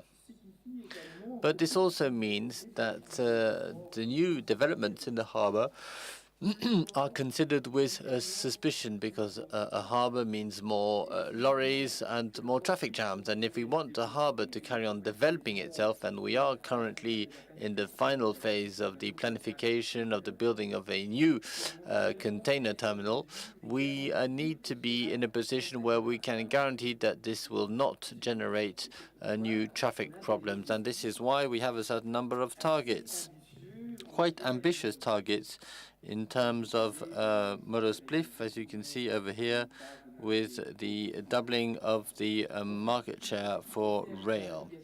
Now, as regards waterways, the current situation and the current projects, such as the works on the Albert Canal or the Seine-Escaut project, will be sufficient to face the increase in volumes. Unfortunately, this is another question altogether for railways, not only in terms of infrastructures, because we've already discussed this at length, but also because of the management of rail transport in harbours. So we need a plan. We need to start with a plan. And we need all the stakeholders to cooperate. And this will lead, end of 2019, to what we may call, in an inspired way, the vision of the future. Now, of course, we have the port authorities, Infrabel, Belgian Rail Freight Forum also, and two clarifications here are necessary. contrary to what's happening in France or Germany, in Belgian harbors, it is the national railway manager who is totally responsible for the management of public tracks in the harbor. So in Belgium, it's Infrabel. And the harbor, we have to develop infrastructures that we've done with the chemical industry, because we have a chemical hub over there, and private ports players, and we need to work together to develop. And this is a public-private partnership for the development of rail transport. So as you can see, this lies on 7 pillars: traffic management, track capacity. We need to work on targeted infrastructures that can overcome time, and of course IT. And now I would like to go one by one through a certain number of entities. And there are a certain number of things that are necessary to make traffic more efficient, and we need to integrate railroads in the international logistics scheme. Now, first pillar is probably the most important: better coordination between operators, logisticians, the harbor, and the world, generally speaking. To give you an idea, for us, we have an integrated and unique system where the authorities, and for us it's the Dutch and Belgian authorities, who are in charge of ports, terminals, customs, and they coordinate their activities and their planification. And then you have the railroads, and they have their own principles and their own rules, and they use their own system independently from the rest of the harbor. And so if we need to play a role, if rails need to play a role in the future, they need to be integrated, and therefore rail traffic will have to be coordinated with the other logistic activities and harbor activities. Second pillar, we need a better management of track capacity. And I'm very jealous with the situation in Hamburg, but in Anvers we have over 1,000 kilometers of tracks, public and private, but we never have enough capacity. Why? Well, because nobody knows how these tracks are used. And instead of adding new tracks in the harbor, we need to ensure that the existing tracks be used more efficiently. Third pillar. The third pillar is the management of the Antwerp marshalling yard. It's the second biggest in Europe after Beching in Germany, Hamburg, totally automated, and the distribution points serve all of Belgium, but it is underused, and we note that the historical operator in Belgium, apart from them, there is no other rail company that uses it, and they do very standard maneuvers and or traditional maneuvers in secondary tracks, and therefore the management is very neutral, and we need to ensure that several companies may use the marshalling yard without any problems. Next point, and this is something part of our pillars, the fourth pillar. Since there is never enough money, we must try and concentrate investments where we have the most potential. And so in Antwerp, we are going to develop port facilities in such a way that companies with rail activities may have access. So we have 6 areas, 6 zones, 4 on the right bank and 2 on the left bank. But reversely, this also means that in other areas, we must process a new rationalization of the rail infrastructure, the existing one. And so we can seek for new solutions, but we can also divest. And as a harbour, we can make good use of every square metre for the development of the harbour. And this would offer, Infrabel would have the possibility to save on maintenance and deploy resources and allocate these resources to where they are truly necessary. Pillar number 6 refers to the fact that harbours must be considered, for us, as distinct entities within the international rail network, with their own characteristics, specific characteristics, and with rules and procedures that are adapted to them. I know that there are differences between European harbours in this respect, but in Belgium, unfortunately, the same rules and procedures must be respected for ports and the rest of the network. But we have no passenger trains, and the average speed is lower. And therefore, we ask the European Commission to take a clear position here in order to grant a specific status to the harbour network with as few rules as possible, but adapted to the needs of the harbour with more flexibility, the possibility to change rules or tarifications faster, or, for instance, to admit staff or equipment that do not need to meet the same high-level norms as on high-speed tracks. We need to create a distinct framework. We have different types of lorries, for instance, that are longer, wider, higher. And so why couldn't we do the same for trains? And we need European directives to set the frame for this, these changes. But, of course, there are different types of understanding of the same situation, especially between different European countries. And, of course, pillar number 7, we need an IT platform to manage everything, but I think a lot has already been said in this respect. Right. Now, this plan should enable us to reach 50% of market transport, or maybe not. To do so, we need more public and private initiatives. We need to invest more in new rail services. And I haven't said anything yet about the situation pertaining to the rest of the rail network, but we do hope to create the ideal conditions this shift possible. Thank you very much for your attention. Well, thank you very much, Koen. Dank u wel. So, 2 learnings. I believe that this system you set up is also of inspiration for many people, but we can see that we have different key players here together to optimize and see how we can work together. And of course, as harbour authorities, I can only but agree on the necessary distinction between public and harbour networks.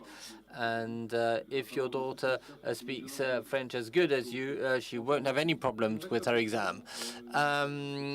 So we do have time for questions, and we can make the most of our 4 excellent speakers in different fields, from geopolitics to more concrete examples, financing also. So if we have any questions, please do not hesitate. This is the right moment.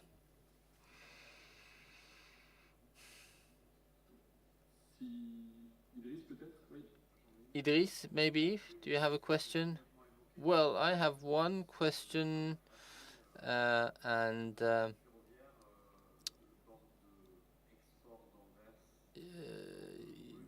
about, how do you see, because we have here 2 harbours with different markets, Antwerp and Bruges, how do you see the integration of the 2 harbours from a rail standpoint? Okay, if I may, I'll answer in English, it'll be easier. Let's say the cooperation between the 2 ports is based on the fact that the 2 ports are, let's say, complementary. If you look back at the history, even if we were 2 ports in the same country, there was always, let's say, a bit of fight between the two ports as long as we were, let's say, looking at the same market. But we see that complementary. Bruges is definitely more, let's say, in the ro-ro business, also in the continental business to the UK, Ireland, and the Nordic countries, where we, as an inland port, are, let's say, less in a position. So let's say in terms of port development, we are now closely looking at how can we optimize this cooperation. That is, that we, for instance, we have also some ro-ro activities in Antwerp. That over time we will shift those ro-ro activities to Bruges and so on and so on. But we are now very closely looking at how can we interconnect the two ports also in terms of inland development of connections. As I said, there is a strong business in Zeebrugge for the continental business. We also have continental business more looking at the industrial activities. So together with the railway undertakings, we are closely looking how can we create how can we bundle the volumes of the two ports and to have, let's say, a wider hinterland. There are some subsidy programs already in place for bundling of cargo. So this is a very important topic. As for now, also in terms of energy transition, it's clear you have a large LNG terminal in Zeebrugge. Also, the future importation of hydrogen will pass through Zeebrugge. You have this large industrial base in Antwerp. So there's pipelines, and we are looking also how can we improve, how can we strengthen this interconnection between the two ports. Thank you, Koen. Another question in the room? If not, maybe I have one. So, Conor, you mentioned the new role of biggest ship-based company like CMA, MSC, investing a lot in rail. So that's kind of a big new actors in the room. What is the forecast for you about this new trend in the market to seeing this company formerly most focused on the maritime side, now investing a lot in warehouses, rail company, and so on? Yeah, this is a trend we're seeing across the logistics chain as a whole, so it's not just railways. I'm sure a lot of the port people in the room will know the shipping lines have also invested in terminal operations. So there is a move across the logistics chain to offer end-to-end supply chains that are integrated within one company. So this is now what we're beginning to see enter the railway world in the last 10 years, and we've already seen it in the freight forwarding world, the port operating world, is large multinational companies, and the focus they have is competing on a global level, and the way they're looking to compete is this door-to-door supply chain. Competition is always good. I think it brings new ways of working to the sector, new ideas. It forces the companies that are already active to react. Because I think what we are seeing from some of these new, let's say, the Medways of the world owned by MSC, is a view of the logistics chain that is fundamentally global, rather than, let's say, in the world of railways, which has historically been a very national focus. So I think it's good. I think as long as we have that fair and open competition, I think it encourages innovation in the sector, it encourages more customer focus, and we'll see how it develops. But I think this is going to be the future. We are going to see increasing numbers of companies that aren't historically in the railway sector joining the railway sector. Thank you, Conor. I know it's also want to take the floor. If I may, thank you very much, and switch back to English. It's easier for the intervention. What I detected from the presentations is that we have a quite good common understanding of the needs and the challenges between, or concerning the interface between the ports and the railways sector, or the railway infrastructure and its operations. The big point for us is, of course, and I think Connor mentioned it in his first speech, is, of course, the interoperability framework. So this is what we are currently working on together with the agency. And we are making quite good steps. We have seen the agency's interoperability and safety report being recently released, where they state that, of course, there is something still to be done in terms of interoperability. But I would like to address one big elephant in the room, and that is the financing, of course. What we have seen in the presentations, I would admittedly say from our side as well, is of course a fantastic wish list, something very visionary. But we have to discuss about how we pay for it, how we finance it in the end. We have kicked off as the sector collectively a couple of things, not only recently, but we have kicked off the discussions on the ERTMS deployment, on the implementation of the TSIs, as well as the digital automatic coupling. Today we added, of course, the needs for ports and the hinterland connection.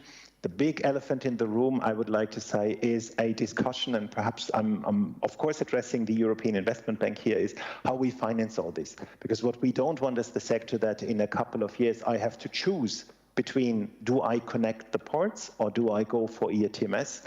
Do I do the TSI implementation, or do I prefer the digital automatic coupling? When we really want to transform the railway sector now, being the backbone of the mobility and being a part of this solution, as I said in my presentation, because we want to be a part of it, we really have to think about this financing and funding, and that is what we believe is the biggest challenge now for the years to come, to get this on the right track, in the framework that is defined by the agency on interoperability and safety. Yes, thank you, Aino.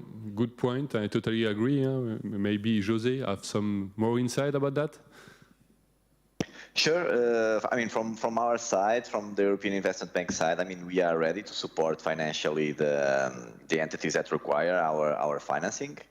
I would like still to stress that we are still a bank, so we need to have some guarantees, and we don't provide grants. Of course, that we can combine our loan structure with grants from the Commission in the so-called blending mechanisms.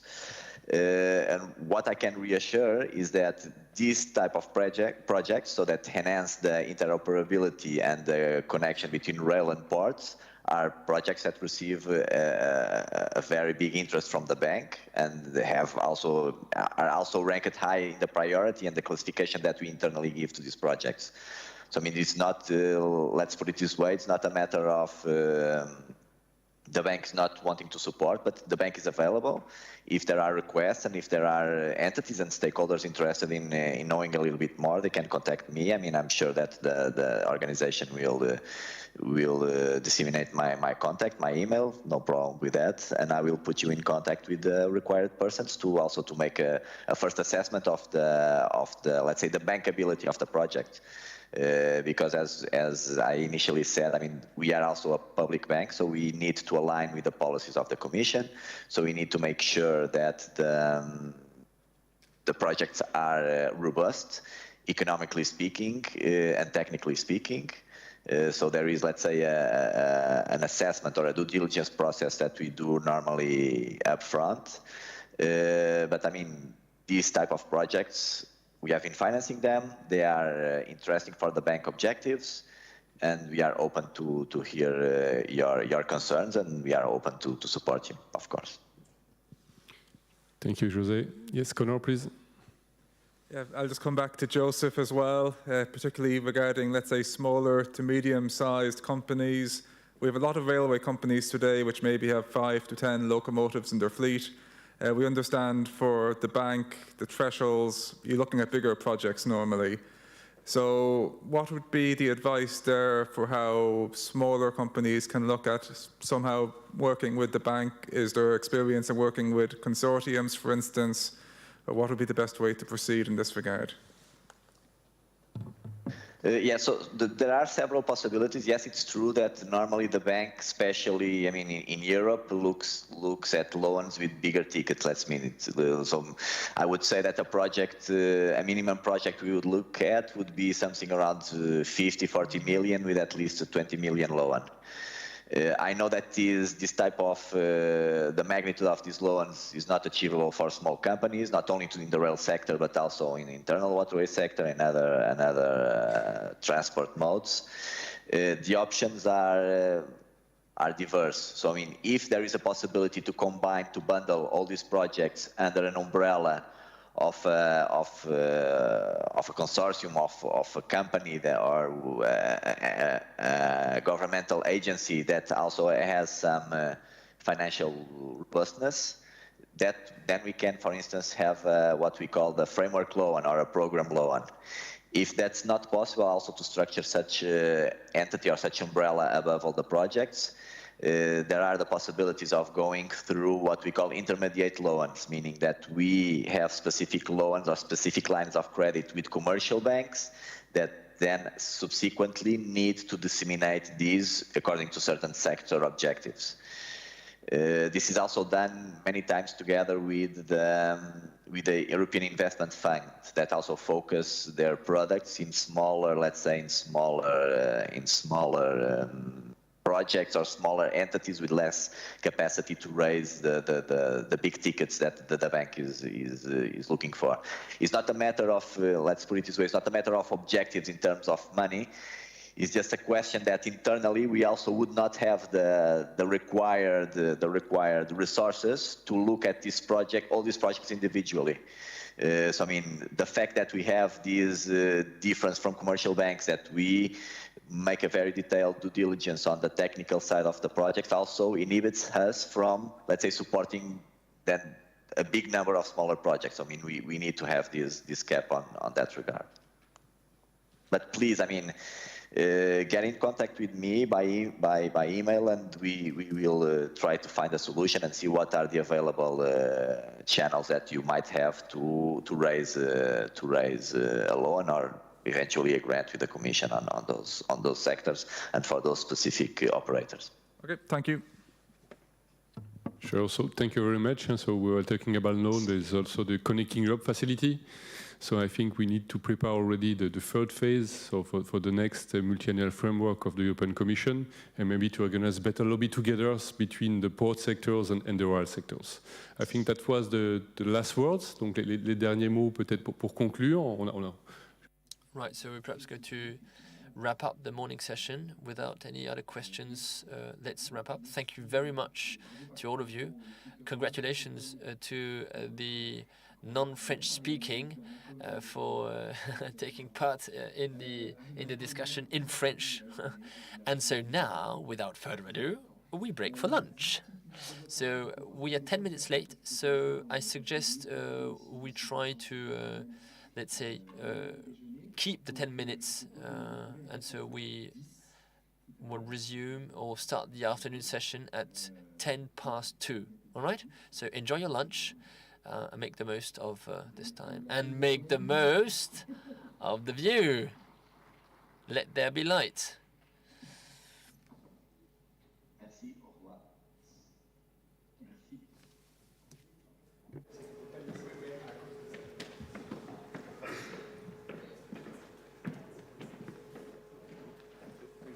No problem. Thank you. Good, merci.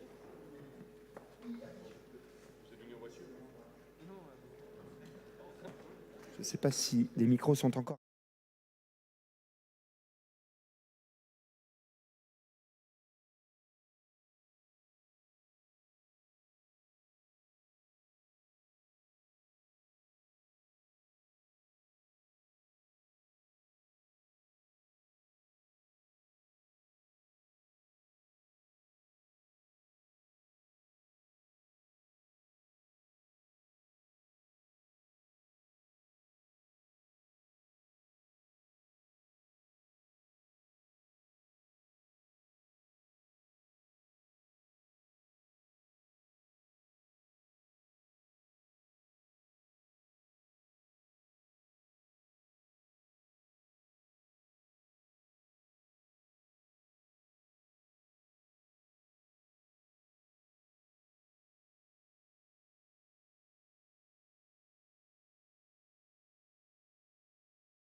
which will start in a few moments. Is Tommaso with us? Yes? Ah. Right, so Tommaso Spanavero from HAROPA Port is going to join me on stage, and we will also ask Tori Fiorito, Eric Fayen, sorry if I mispronounce your names, and two from my colleagues, Michael Varga, who's project manager for the agency, right? And also Mitchell Van Bannen, who is an economist and who also works for the agency. Tommaso, you have the floor. Welcome back from lunch. Thank you for those who came back from lunch. The topic of this third session is combined transport and the simultaneous, like the review of the technical specification for interoperability.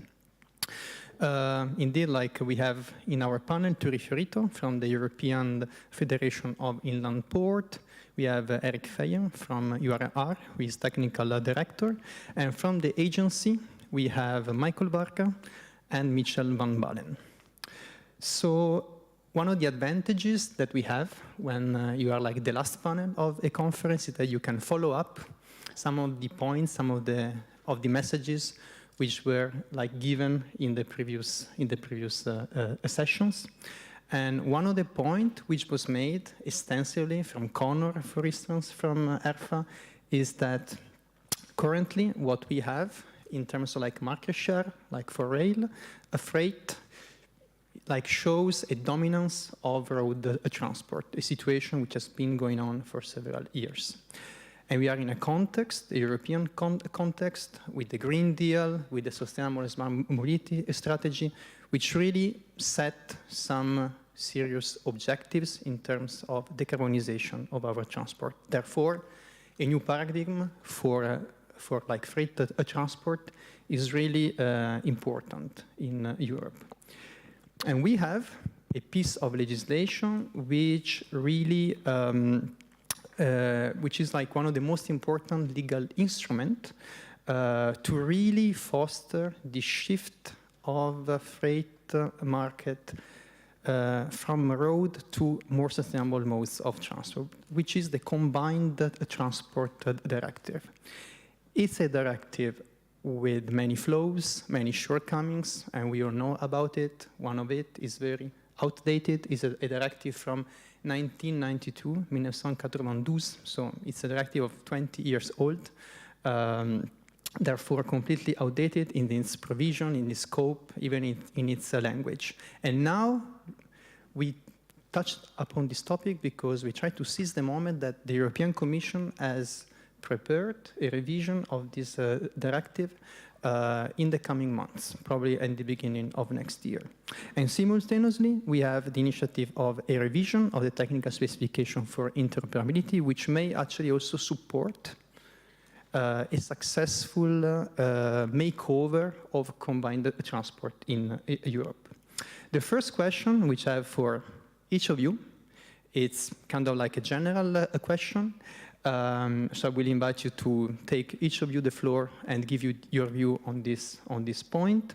So in this context of the Green Deal and the Sustainable and Smart Mobility strategy, which really sets like these new goals, these new aims of really decarbonizing our transport paradigm in Europe. How does the strengthening of combined transport like fit in this vision of sustainable and integrated mobility? I know that Eric has prepared some slides, so perhaps I can give you the floor to you first. And yes, please, the floor is yours. Okay, I have just to switch here with... Je vais changer en français parce qu'on m'a demandé... Yeah, I'll switch to French because I've been asked to give my presentation in French. Do you have my presentation? Yeah, super. Right, so my name is Eric Feyen. I'm technical director of the association. So very briefly, we have here the various operators of combined transport and the terminals in Europe. So you have here the various members of the association. So we have 45 members. On the left, you see the EU operators, and then on the right, you have the terminal managers, and then in the middle, you have the various operators who work with both. So we represent roughly 60% of the European market. I will perhaps be redundant with regards to certain aspects that have been discussed this morning. So we talk about decarbonation and the very high objectives set by the EU, namely 90% reduction of greenhouse gas emissions in transport by 2050. And we see also the doubling of high-speed rail traffic by 2030 and of freight traffic by 2050. So tripling the combined transport requires roughly 7 to 8% annual growth, right? So these are results that we, let's say, saw in the mid-90s, right? Based on UR figures. And also in 2008, by the way. So in our last yearly report, which we published in May, we were happy to display that combined transport is growing quite well. So you can see here two figures that we've circled.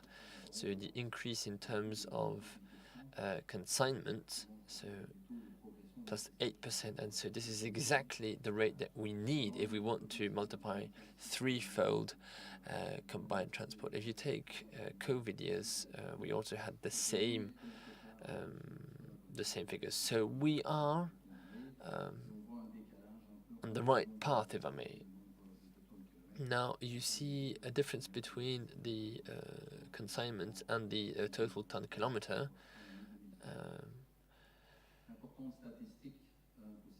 Another important figure I would like to mention is that today, when you circulate trains, 1 out of 2 is part of combined, right? So in terms of ton kilometers, well, it's the same thing. 1 out of 2 trains produce a ton kilometer, right? So I think these are the important figures about combined transport. So this morning, my chairman talked about a campaign, City for You, so combined transport for Europe. We decided to launch this campaign to show that CT is ready to decarbonate. The tech that is used, let's say, in transport, be it in the first, last mile, or throughout, shows that we have what it takes to achieve the tripling. I talk about door-to-door solution here because it's true that often we talk about CT from terminal to terminal, but as it's been said this morning, well, we need to find solutions, so road solutions for the first and last kilometer on road. Now, in such a campaign, it was necessary to have, let's say, the right approach and show what can be done and what can be said about combined transport. So we have 3 phases in our campaign. The first one was to, let's say, assess the situation of combined transport door-to-door, right, compared to road transport. So we have used 10 pilot corridors, and the figures that you can see here on the slide show that in terms of CO2 emissions, so we have a reduction from 60 to 90%, and the energy efficiency is also much higher, from 40 to 70%. So this means that if we continue to promote combined transports, and so this answers your question, why do we want to promote combined transport? Well, because the Commission has asked us to reduce our emissions in transport. An answer that we provided, this hasn't been mentioned a lot here, But our main competitor is the long distance on-road transport. And the international road transport has also published its roadmap concerning zero carbon.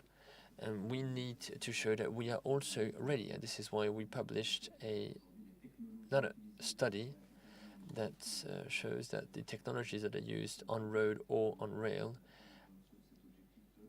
can allow us to achieve a zero carbon transport. And it also shows that road transport, even though many announcements have been made recently, road transport will not be able to achieve these objectives using the technology that they have today. I don't want to go into too much detail about this, but I just want to mention this. We were present at certain crucial moments in history, the link or the connection between continents, the connection between harbors. We developed, let's say, combined transport with the containers, shipping containers,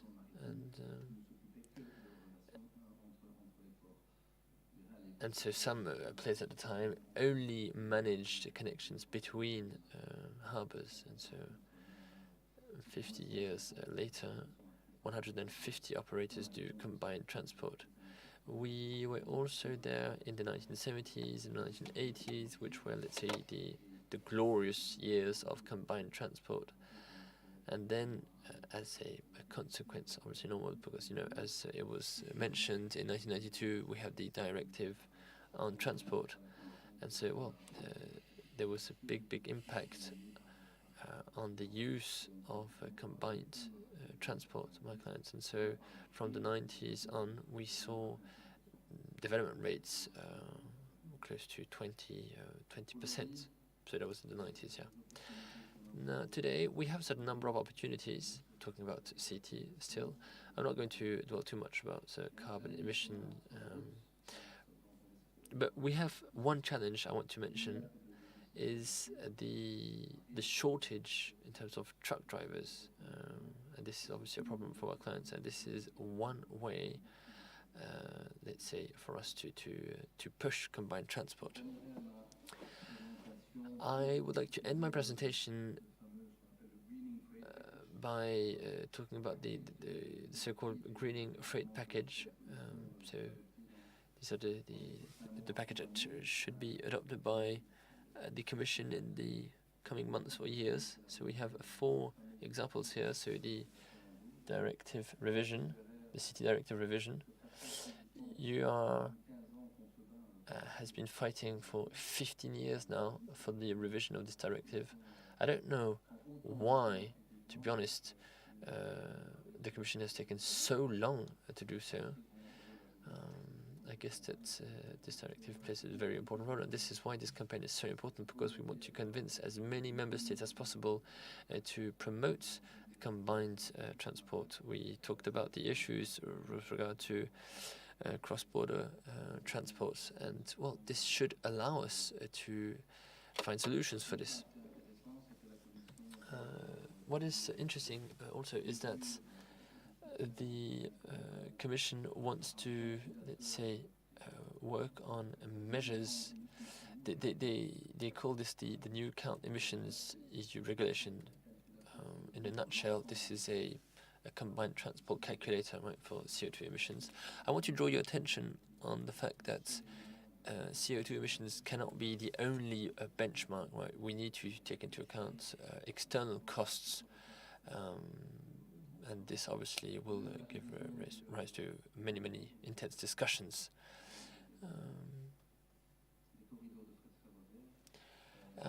Now, we talked about this morning about the corridors. It has been very difficult, let's say, to combine, let's say, user trains and freight trains. And if we promote user trains during the night, it's going to have a big impact on freight transport. So we need to be very careful how this is done. And then the last point the weight and dimensions revision concerning on-road trucks is very important. We need to make sure that the directive guarantees, let's say, the interoperability between the various modes, right? The wagons and the namely and the trucks. We talk here about harbors here, and if we only do combined for containers, why not? And I'm talking about the non-maritime containers, so the non-ISO containers. And we also talked about something else, so these trucks that represent 20% of your transport. So if these on-road containers are not compatible with rail, well, obviously this is not a market that we lose. So we need to make sure that intermodal is a very horizontal, let's say, sector, and that we ensure that the various directives make sense. For mentioning all the other pieces of the legal framework, which are absolutely very important, together with the revision of the directive. Now I turn to the agency, to Michael and Mitchell, with the same question to give us your view on how this vision of sustainable transport to achieve, how combined transport can eventually boost this vision. And I know that Michael, you also have some slides, so I invite you to take the floor. Thank you. Je m'appelle Michael Varga. So my name is Michael Varga. I'm a project manager for the European Union Agency for Railways, and I work with a certain number of my colleagues on a certain number of telematic applications for freight. So STI, TAF, namely. It's ATF in French, I think. Anyway, I will show you what this means, and so this is a regulation, right, an EU regulation. When we implement it and when we do the monitoring of STA, TF, it is far more than an EU regulation. So our task here, if I may put it this way, is to, more or less the same way Eric mentioned this, is to increase decarbonation and increase the level of freight by 50 to 100%, if I may put it that way. And our task here is to be some kind of a, well, working with the information system, right, to push for the standardization of processes and to allow the interaction between the various stakeholders. So yeah, as I mentioned, STI TAF is a package which is made of, well, the regulation. I will come to this in a moment. But STI TAF is also about working on the standards and reviewing these standards. STI TAF is also about the monitoring and the implementation of the tool. This is what we do at the agency. And then let's say the fourth pillar of our products is to talk about the implementation of the IT technologies at the level of the community of users. So, concerning the law, right?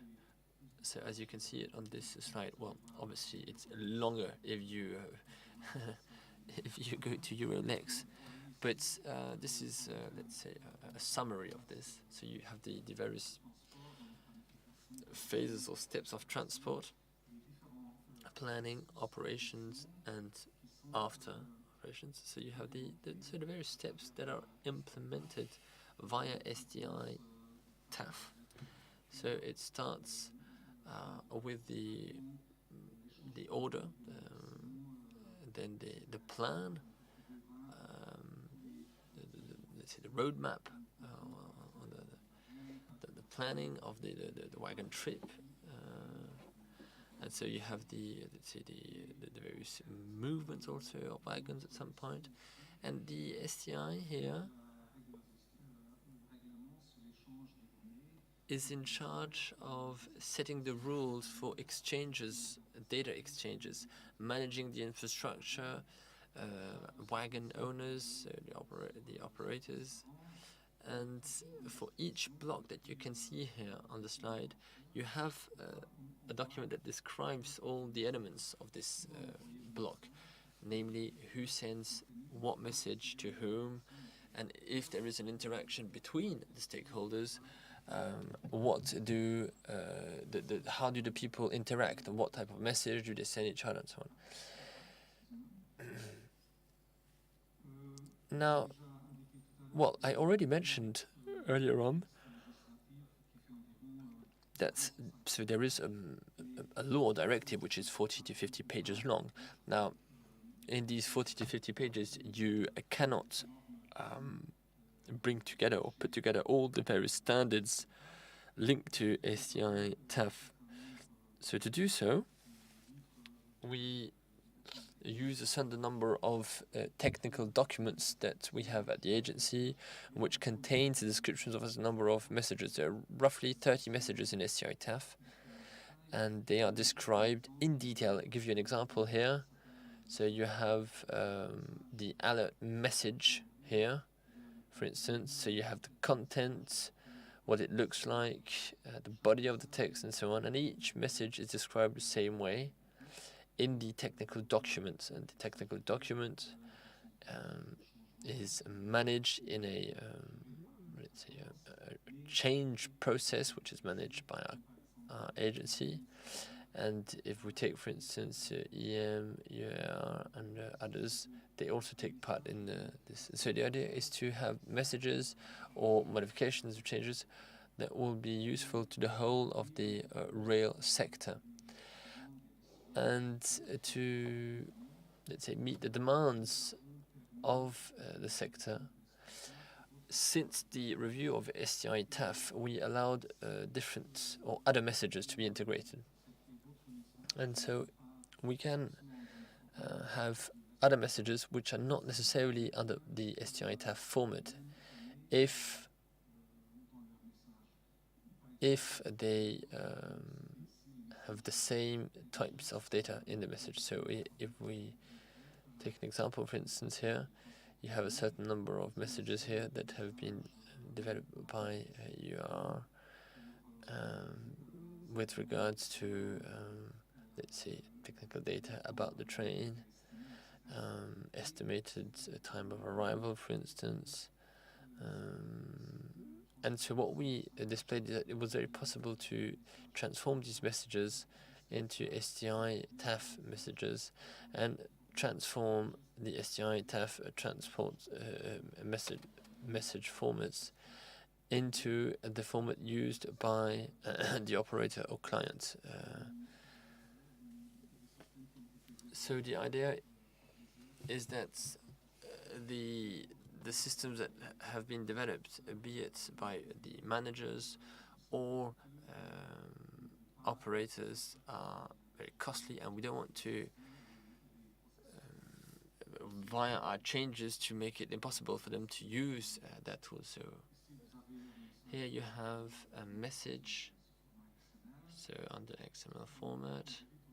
So as I mentioned already, STI TAF also describes the processes, what sends what kind of message, what answer is required, who answers what to whom.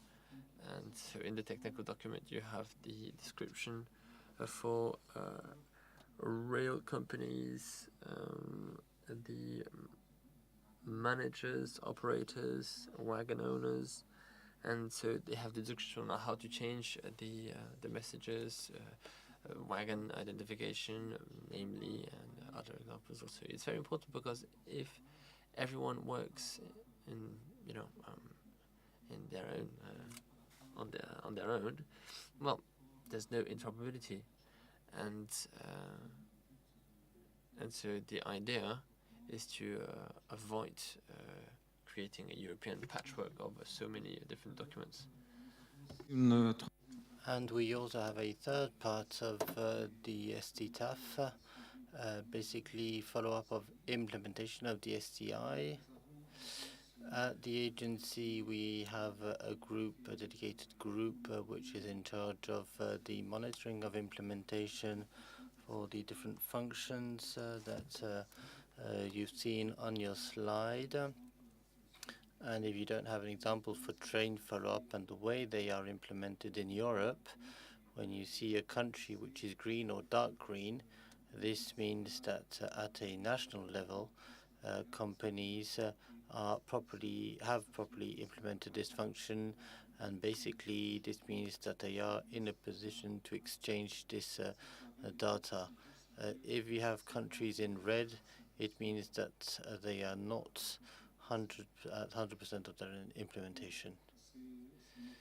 So this is our functionality, which is relatively well developed. Unfortunately, we have a certain functionality, such as train composition, where certain countries are less advanced, and we always see them in orange and in red. And these maps that you see here are part of the agency reports, and they send this once a year to the Commission, and they talk with the Commission on what can be done. Today we've mentioned on several occasions the CEF calls, and in this case we call with CNR in order to have more money for interoperability within the next call, especially for telematic applications, in order to be able to tell people if you're in red because your country is red or your railway company is red, then you have the possibility to do something and you can get money from the CDA agency. This is just to give you a little idea of how many EFs and infrastructure managers taking part every year in our research and our campaign in order to get this data that I showed on the map. We also we have nearly 700 EF and infrastructure companies who must send information on different functionality information. We have just under 300, but every year things are changing, and we have more and more companies who give us data on implementation of STTAF.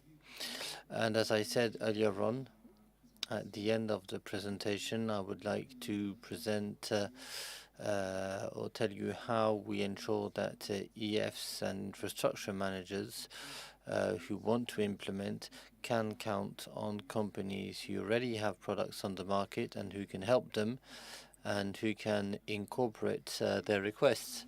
And also they can count on the user communities.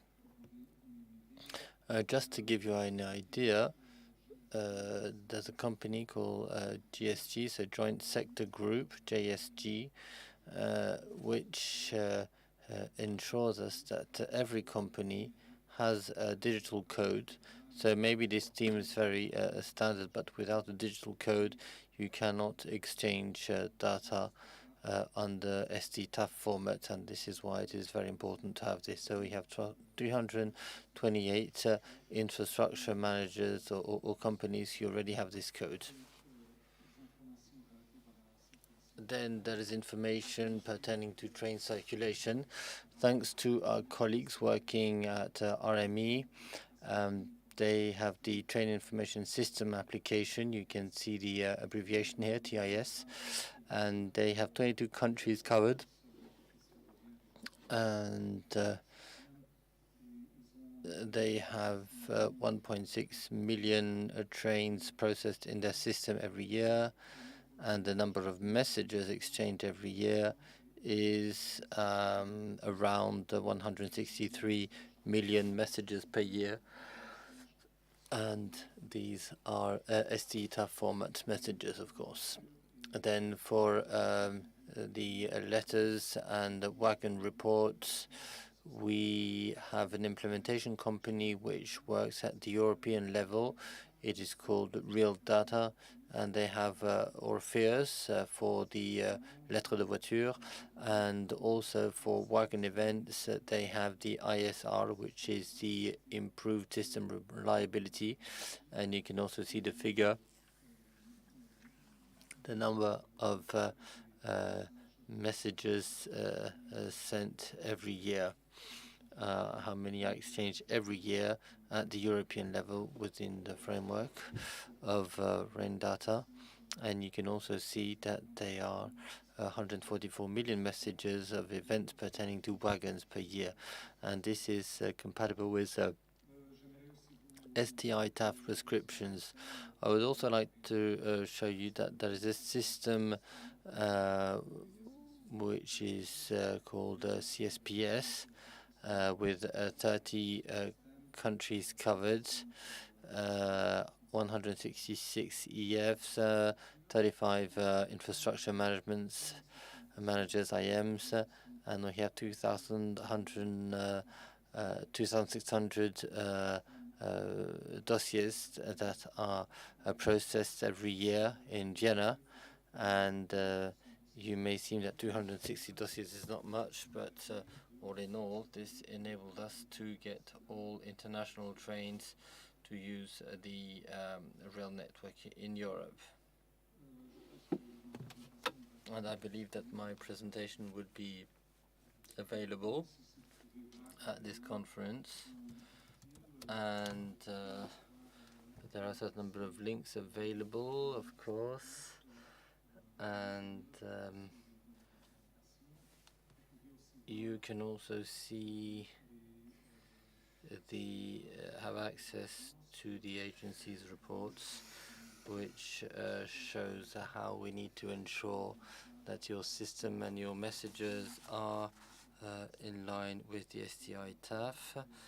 And at the end, we also have an online database, the TeleRef, which ensures that all the rail codes for stations are listed per country with a unique code, and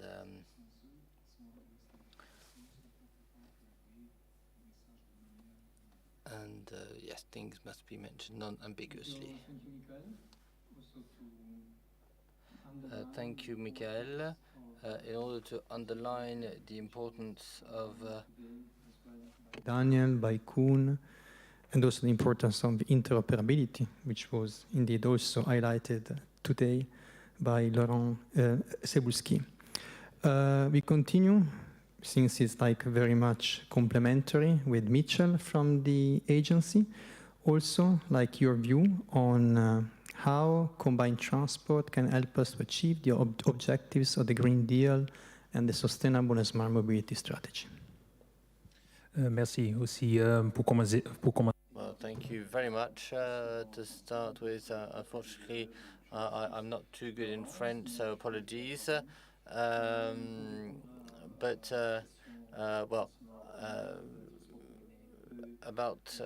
answer to your question, how combined transport can create a more competitive environment, maybe I could share a story with you, something I did when I was at the agency. I would work with a consultant, and we collected information on rail companies who provide services, and we saw that in a couple of years, the network and the connections in terms of frequency, but also destination, increased significantly, and this increases all the time. And so I believe this is quite in line with what you said about transport growth and multimodality. So, well, yes, I mean, I'm sure that when the interoperability barriers will be less high, once the infrastructure will be there, there will be no more destinations, between the problems between the port and the hinterland, and the whole system will be more sustainable and competitive. And so this is something I can share with you.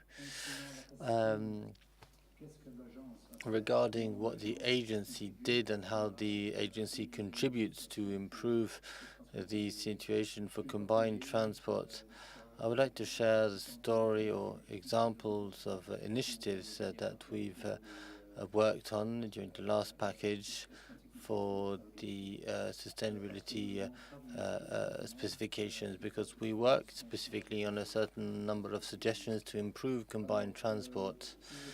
Now, regarding the context, it is very important that a loaded wagon may not, touch a certain number of obstacles. And in order to ensure this, there are norms for the three main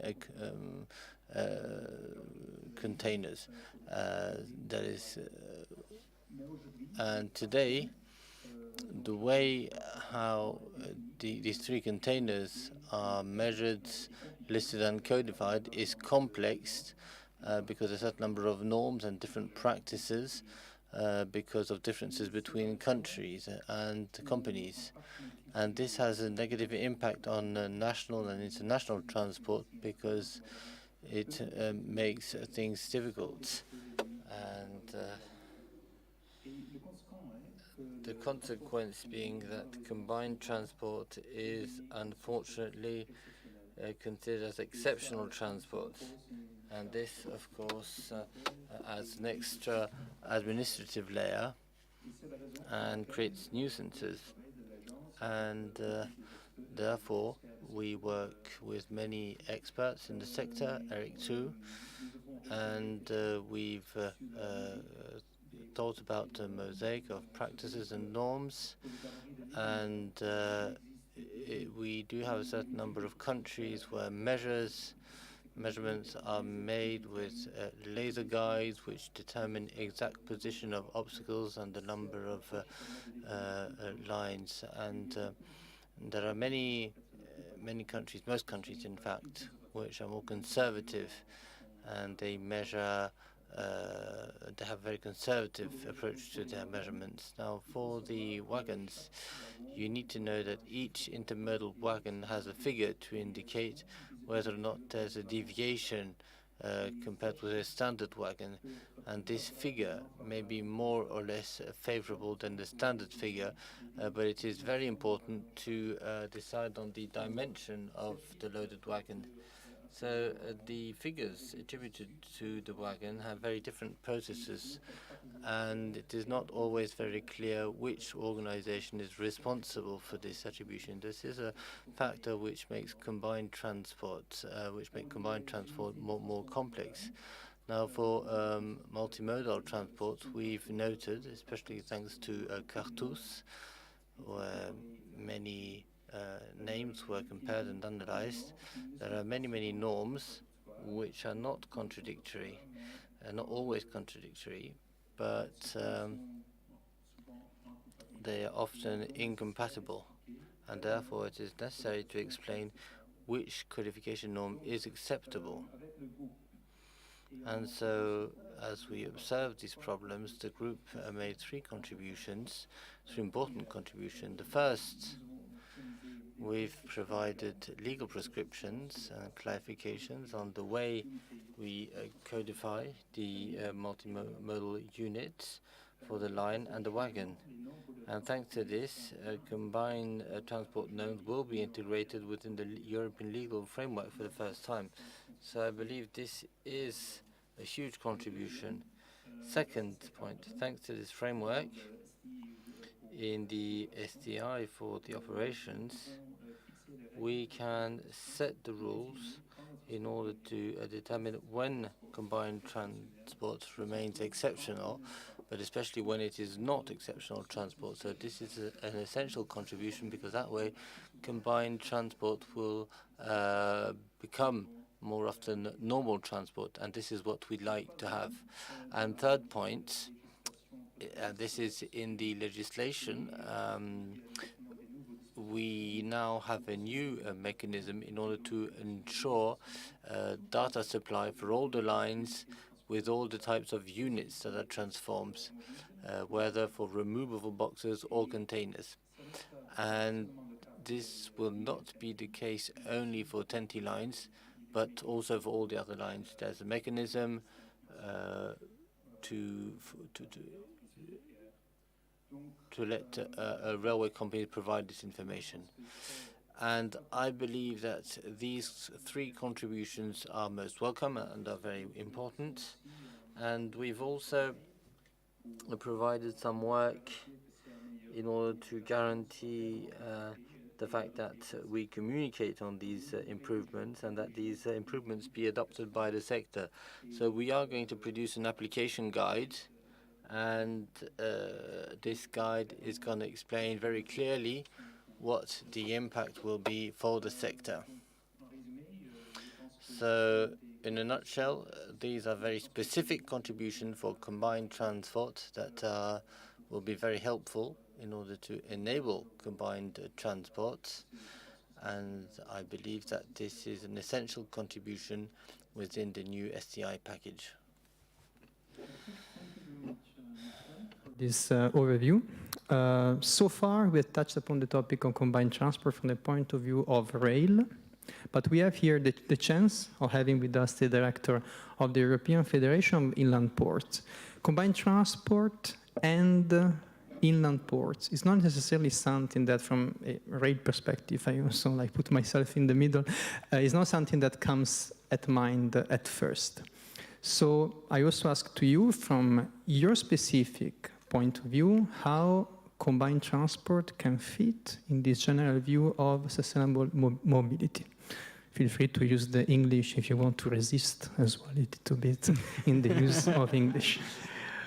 I'm going to resist because I have all of the terminology in my head in English, so it sounds a bit nicer if I do it in that language. No, thank you. And I think just to add, because a lot of the things I would like to say have already been said by the other speakers, but when we look at inland ports, for those of you that probably already know, we are all located at the intersections with waterways, road, and rail. So multimodality is in the activity of an inland port. And I know that you already know this as well, Tommaso. So, I mean, now that you have come to the port side from the rail side. But let's take a look at the strategy that we keep referring to, because its objective that we have to remember is it also about preparing the European transportation network for the future, keeping it competitive and then sustainable. Eric, in his presentation, pointed this out, how combined transport leads to better energy efficiency, less emissions, and overall an improvement. But one of the two things that we didn't talk about is resilience. In the last 2 years, and from an inland port perspective, I would say even 3 years, we've seen a lot of shocks to the system. We've seen droughts, which has made navigation difficult. We had COVID, and now we have the war and subsequent other effects coming from Ukraine. When you have a transportation system, it needs to be resilient to shocks. The best way to make any system resilient if you have multiple fallback options. This is where multimodal transport comes in. If I can take freight away from road when it doesn't work and put it on rail quickly and efficiently, I can respond to shocks. We saw this in COVID time when the roads were closed, but trains, for instance, and inland ships were still able to operate. So I think besides the points that were already mentioned, that is what I would like to add. And additionally, we see a lot of new businesses. I think about e-commerce, I think about urban logistics, where combined and multimodal transport are the future. And that's something that we also have to remember. Excellent. Thank you, Turi. Now I would like to get from you a quick reaction regarding the revision of this combined transport directive, which has been evocated so many times here. For those who are not 100% familiar with the European Union context, you might understand that it's very rare that we have a 20-year-old directive still in place. The Commission loves to revise its own tests continuously. and sometimes unnecessarily. And in this case, we have really a directive which has been in place for a long time. Now, there is this initiative which is planned for the coming months. That's not the first time, actually, which is this effort to revise this directive. But the previous ones did not really go well through the negotiation. This time there is a political momentum that finally we might have a positive outcome of this process. We have two associations here, FIP and UIRR, which will be on the front line, working on the revision of this directive, and the area will obviously not be silent on this initiative. So another question with quick answers from each of you. We start with you, Turi. What would be like your main recommendations when it comes to this coming revision of this directive? What would you consider most important for the directive to be successful? I would think that the most important thing is that we move away from combined transports and that we start calling it multimodal transport, what it really is. Because combined transport is still a term that I would argue is from 1992, and it doesn't really cover what we are trying to do today. Now, what does that mean from a legislative perspective? I think there are two major points. First, we put multimodality in the center. So we say, okay, we get rid of all of these distance-based measurements and criteria, and we start looking at the impact.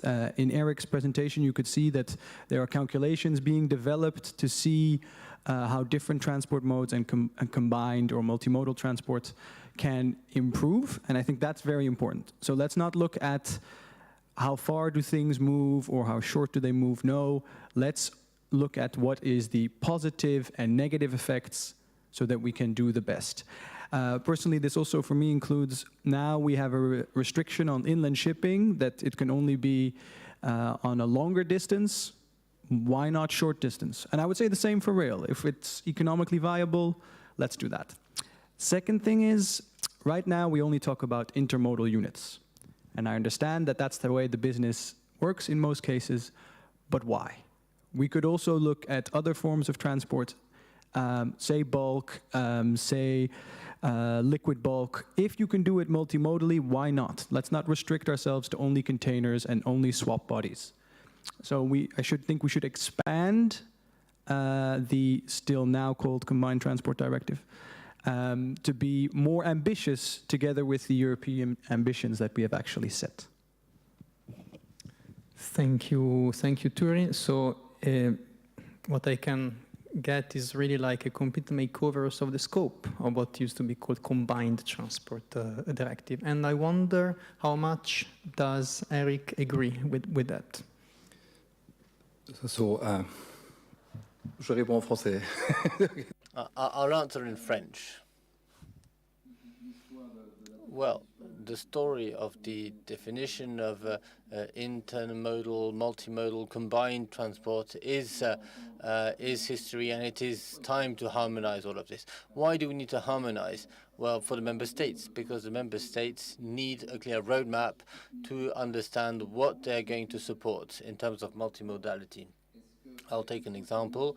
To drive 800 kilometers on the road, 20 kilometers on the train, and then 800 kilometers by road. Are these measures that governments are going to support? Clearly, no. So we need to find the right formula, because today the formula is obsolete, and we need to find a new formula. Unfortunately, there were several proposals, but the definition was never made, and therefore the Commission is starting to think about this CO2 calculator, which would integrate any type of transport. But once again, it's a calculator, and therefore you need the right settings, the right parameters, firstly. And secondly, you need to be able to tell the member states in what direction they need to go. Because what do we see? We see that there's a disharmonization of combined rules multimodal, intermodal, and therefore for clients, whether they use the waterways, rails, or others, it's very complex. We have many questions from our clients. If we take the 42, the 44 ton, they ask us, can I do 44 tons between France and Germany? It's so unclear that even for us, we realize that at the end of the day, it's not really clear. And therefore, we need very, very clear measures. And for us, it is essential that these directives clarify all these specific measures and avoid having a puzzle, because we have bits here and there. If we do a directive, we would go even further. And maybe we could come up just with, a regulation, because the directives are fine, but we end up with national measures. And we saw that heard this morning, that national measures are a hurdle to multimodal, intermodal, or combined transport, whatever you call them. And the member states must be part of the game, and they need to be convinced that we need to go towards more harmonization. Even if from perspectives that are not 100% aligned, the willingness is pretty much the same. And there are plenty of points in common. Thank you also for reminding that the directive is 30 years old and not 20 years old, as I said twice. I'm a lawyer, and like maths is not really my forte. The agency then, what would be like your recommendations? Vis-a-vis, obviously you are in a more difficult position, but what would be like, maybe not your recommendation, your suggestions for a successful revision of this piece of legislation? Perhaps, Mitchell, we can start with you this time. Well, that's a tricky one. Yeah. I'm also not informed about the latest status of the debate, so I think I will gently pass the word to Michael if he wants to add something on this. Ok, je pensais que Mitchell il va répondre, mais bon. I thought Mitchell would answer that one. Okay, well, I'll do my best. I think I'll perhaps look into what I do, so that's telematics, right? But I think this can be applied to other areas also. I think we need to really break down all the barriers to interoperability. We need to ensure that interoperability uses digitization, and that digitization is really, let's say, lives up to the standards of combined transport. I saw a few months back, or a few weeks ago, that some associations, organizations, and just citizens who were, let's say, discussing with the Commission with regards to the revision of the 1992 directive.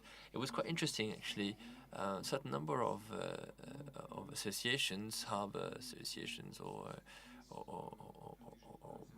railway associations, insisted about the importance of pushing for more digitization using SCA TAF, but or other STIs, right? But TAF is, I think, what has become a reference in STIs, and I hope that the Commission will take good note of what has been said.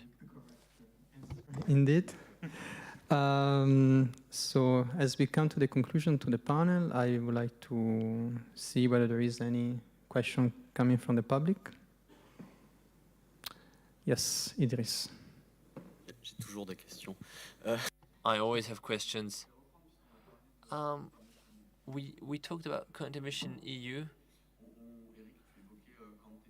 Eric talked about current emission EU, which focuses mainly on CO2 emissions, right? But you also highlighted in your presentation energy efficiency. And so my question is, would that indicator not make more sense, right? So they have the ton-kilometer per unit of energy for freight or for passengers, right? What is your take on this? And perhaps Troy also wants to give us his point of view. Perhaps this is a better indicator for multimodal. Well, I think the good thing here is that the Commission has, taken note of what the various associations said with regards to this, because, well, I think we all agreed that CO2 was not enough.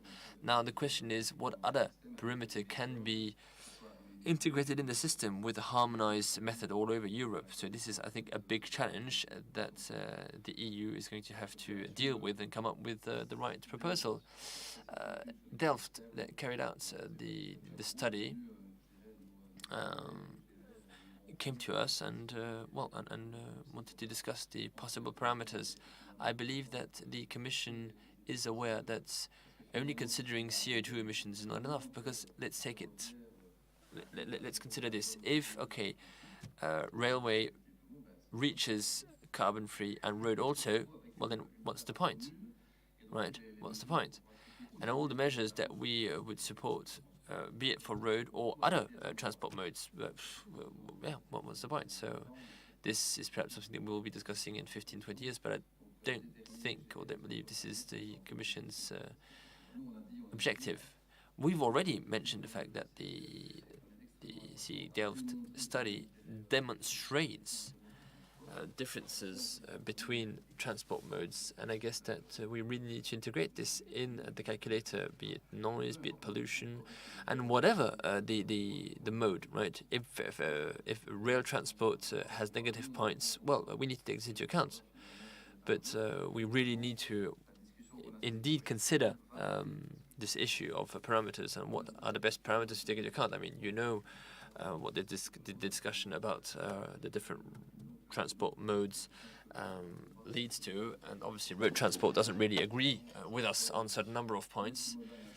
But well, if we're going to do multimodal or intermodal, well, we need to consider all these aspects. Yeah.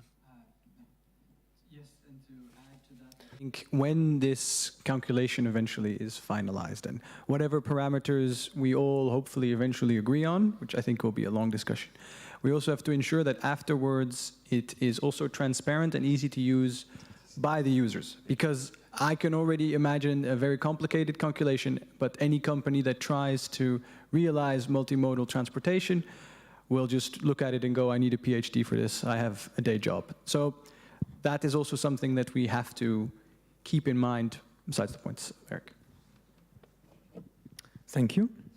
Don't know whether we have time for another question. I don't see any, so I will leave the panels. Yes.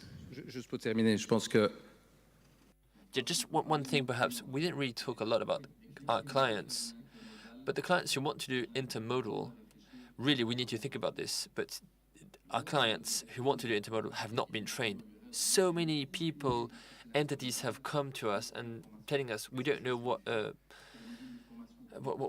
this is. So we really need to train our clients, and I believe that the Commission needs to deal with this issue, because so many people don't know what intermodal is, what it means, knowing what a container is, what a semi-trailer is, and so on. I mean, sometimes they just have no knowledge about this. So an academy dealing with intermodal training would be a good idea. Actually touches upon the open question I wanted to leave you with, because it's indeed like we don't see probably many shippers, many freight forwarders in the room. So the end customers or the logistic chains are often missing in the discussion.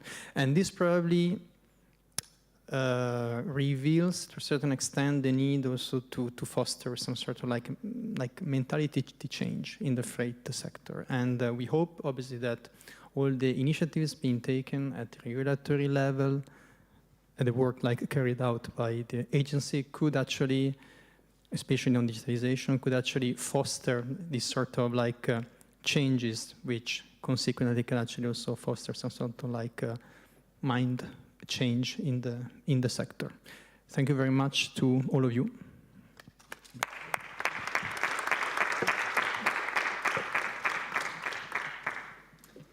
Merci. Well, thank you very much. Thank you, Tommaso. Yeah, you can take back to your seats. So we now move to the conclusion of our conference, and we will hear from 3 people we have Antoine Berbin, who is Deputy Manager of HAROPA Port. We have Joseph Doppelbauer, who is obviously from the European Union. And then we will hear from Karima Deli, who is an MPE and a chair of the TRAN committee. And without further ado, Antoine Berbin, you have the floor. Okay, so we'll have to take it in turns.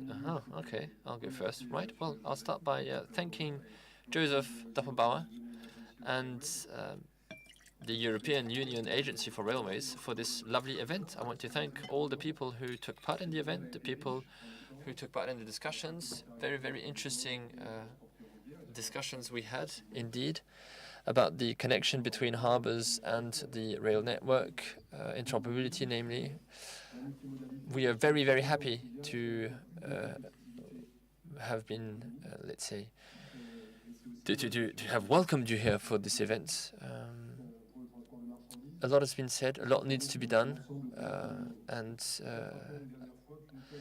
let us remind ourselves that 1 ton transported on road emits 90% more CO2 than if it were transported by rail.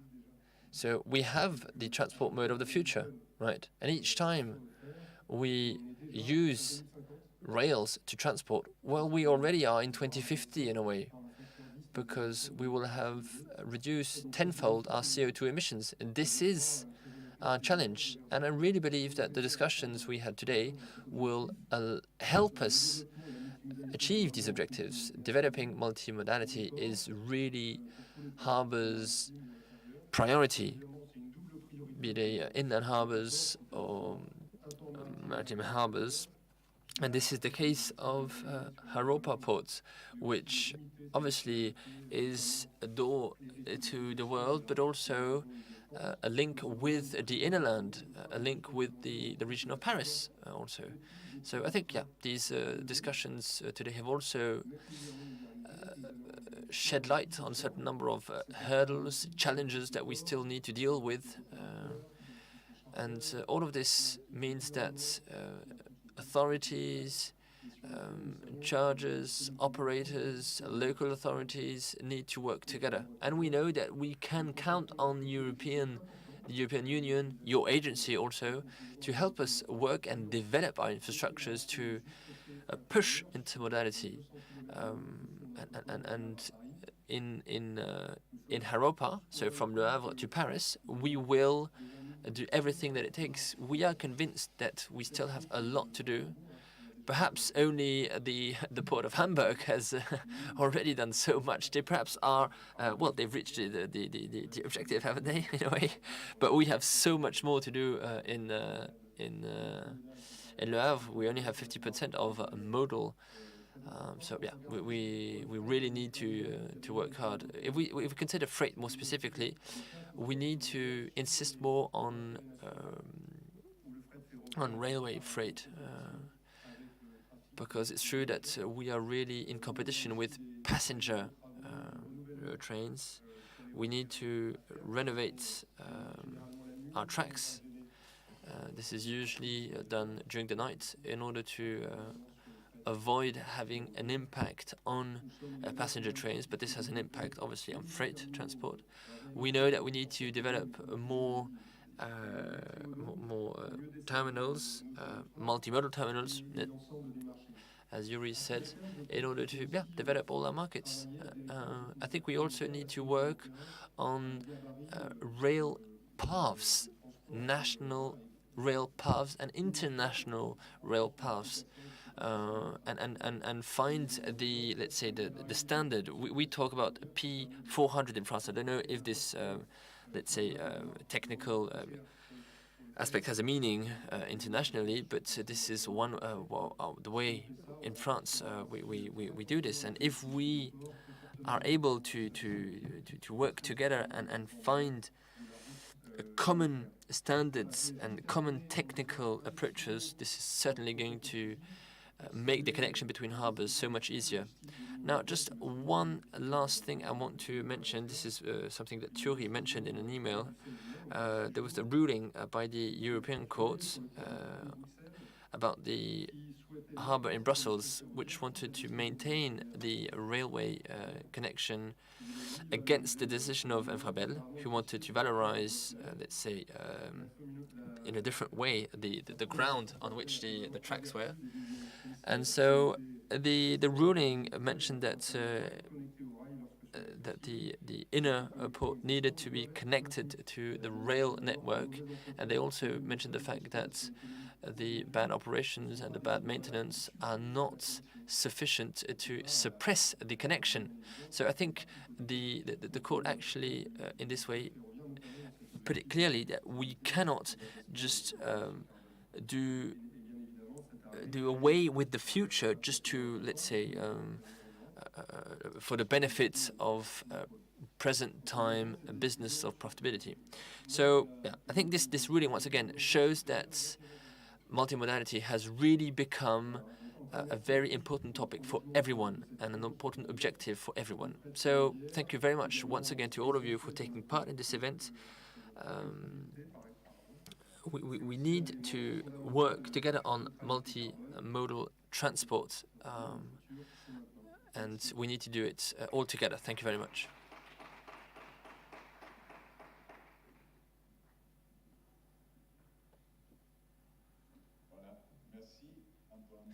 Thank you, Antoine Bourbon.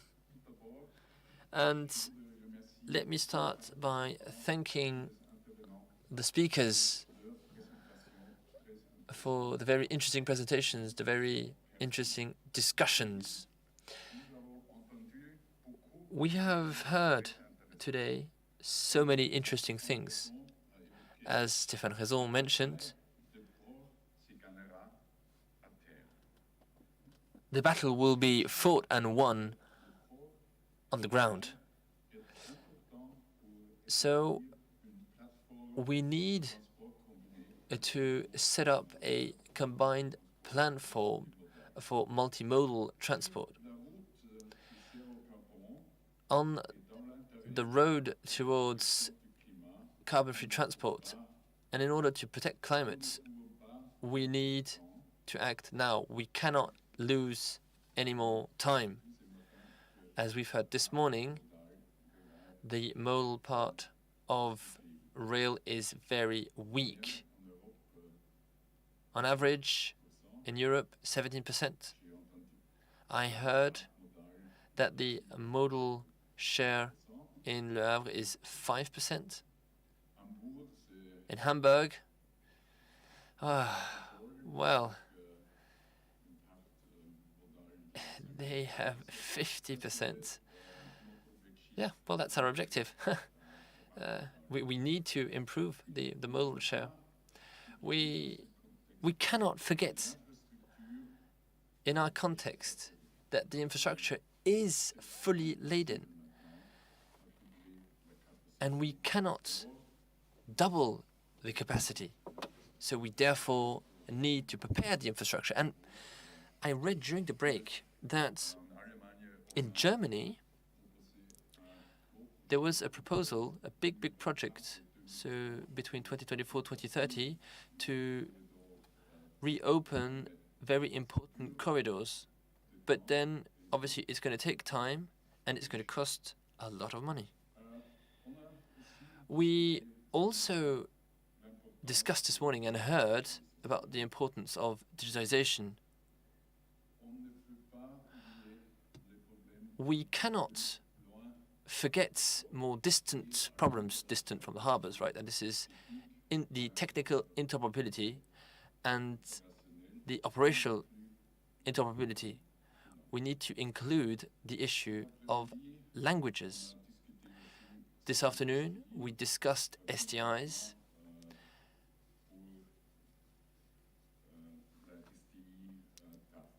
And more specifically, STI TAF. Another very important aspect, I think Thierry mentioned this, this is the notion of resilience, the resilience of the transport system.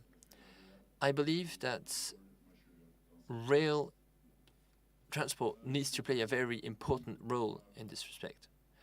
I want to now thank the city of Le Havre for welcoming us. I want to thank HAROPA Port for their very strong support. And I also want to thank all the other organizations and institutions who took part in organizing and making this event a success. I want to thank Derek's team who have worked so hard to make this event the success I believe it is. I also want to thank the interpreters for their support. And with this, I give the floor back to Cyril for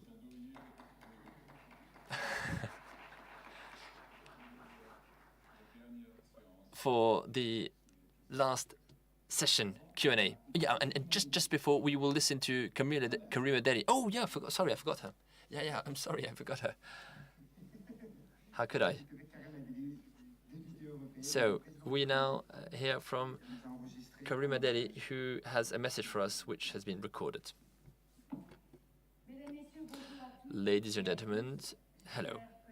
Dear colleagues, dear friends, unfortunately, I cannot be with you today in Le Havre. Thank you for inviting me to this conference on multimodal freight. You know, this is a very important topic for me. But as you know, today and tomorrow, we have a short plenary session on a very important topic, which we're all concerned about. This is the Fit for 55 package. As you know, we have many questions all over Europe because we have very ambitious objectives that we need to reach and which are necessary. We need to reach the carbon neutrality by 2050. So it is more than urgent to act, namely in transport. The transport sector is the only one that has not reduced GHGs. On the contrary, they have increased since 1990 by 33%. This is huge. So this sector on its own represents 25% of CO2 emissions within the EU. And this is the reason why it is so important to act on freight. You know that the transport of goods is necessary and plays a very important role in this energy transition. So trains more than ever play a very important role. So it is the reason why, and by the way, we know that rail freight emits less than road freight, and this is the reason why I have committed to continue my battle, my fight, and this willingness has been translated as early as May 2021 when we met with a certain number of stakeholders. Namely, we met with Mr. Doppelbauer. Thank you very much, by the way, all together. So we published a joint declaration calling to increase the share of rail freight to 30% all over the EU, compared to the 18% today in 2020. So the message is very clear. We need the maritime transport and the long-distance transport be a rail transport, and we also need road transport for the first and last kilometers. So these objectives are not impossible. These are realistic objectives, and it is more than time to change our model. And these measures are, I believe, pragmatic, and we also need political decisions. And therefore, we have called for a revision of the 1913-2010 revision on rail freight corridors in order to achieve subsidies and also to work on the cost of infrastructures. So all the stakeholders in our sector are ready. We now need the political willingness and a political commitment by member states. The message has been launched or what was sent 2 years ago. I have continued to work on this, but we see that member states have not reacted sufficiently. Let us not forget that we mentioned that we need everyone to be on board. Now, last year, 16 member states published a declaration in favor of rail freight. Now, this is a good thing. But I need to mention 2 things. Firstly, the effort needs to be made by everyone. We are faced with disasters, climate disasters, and only 16 member states are on board the same boat. Actually, I should say on board the same train. We need 27 member states on board this train. So the member states that have not yet joined us in this declaration, I call out them and I ask them to do something about this, because we need to fight for the environment and we need to fight for social justice. This is the first thing. And then the second thing is that we need clear objectives, figures. They need to be really ambitious. And so we are going to discuss with a certain number of stakeholders in the rail industry and with Mr. Doppelbauer. We have set a clear figure. We want 30% of modal share in freight all over Europe. Now, we know that we need the right measures if we want to do this. We know that we need major investments, and therefore, member states, we expect you to do something about this. No more words, we need action now. The climate change is not waiting for us, right? So we also want a clear commitment from the Commission. We want them to revise the directives with regards to subsidies. Parallel will... we need to favor rail freight because it's the only viable solution. And the member states need to use the mechanisms that are already existing. And so we know that the decisions are political and the decisions are never as important as we want them to be, but we need to use them nonetheless. We need to see more proposals. So anyway, this is what I wanted to discuss with you today. I believe, to summarize, that the member states and the Commission need to act, and we will be there to work with them and help them. If we see proposals to support rail freight, you can count on me to support all the measures that will go in the right direction, and all the text, I will support them. I want to tell you all,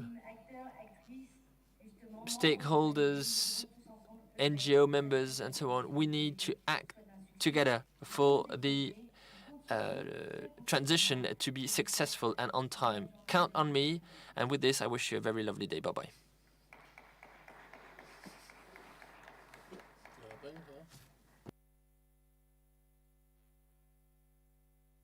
Right, so now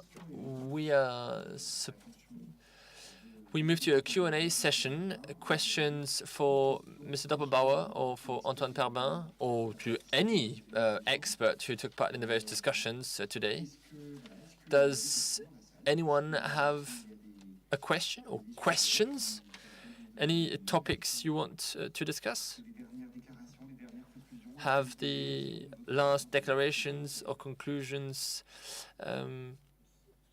been fuel for thought? Anyway, I mean, we are going to go for drinks after the event, so we can also have more, let's say, friendly chats or discussions about various topics, if you prefer. So, any questions? No? No questions? All right. In that case, very briefly, I want to thank you all. I want to thank all the participants. I want to thank my colleagues from the agency for organizing the event, for supporting us in the event. I want to thank, obviously, the city of Le Havre, HAROPA Port, for welcoming us.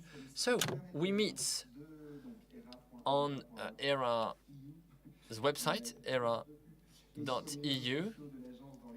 and also on the social network of the agency. So in the coming days, concerning the publication of the study that we mentioned this morning, fostering the railway sector through the European Green Deal. Is that it, Idris? Yeah? Super. So Well, before we hit the road, I invite you to join me downstairs for a drink or two. Thank you very much. Bye-bye.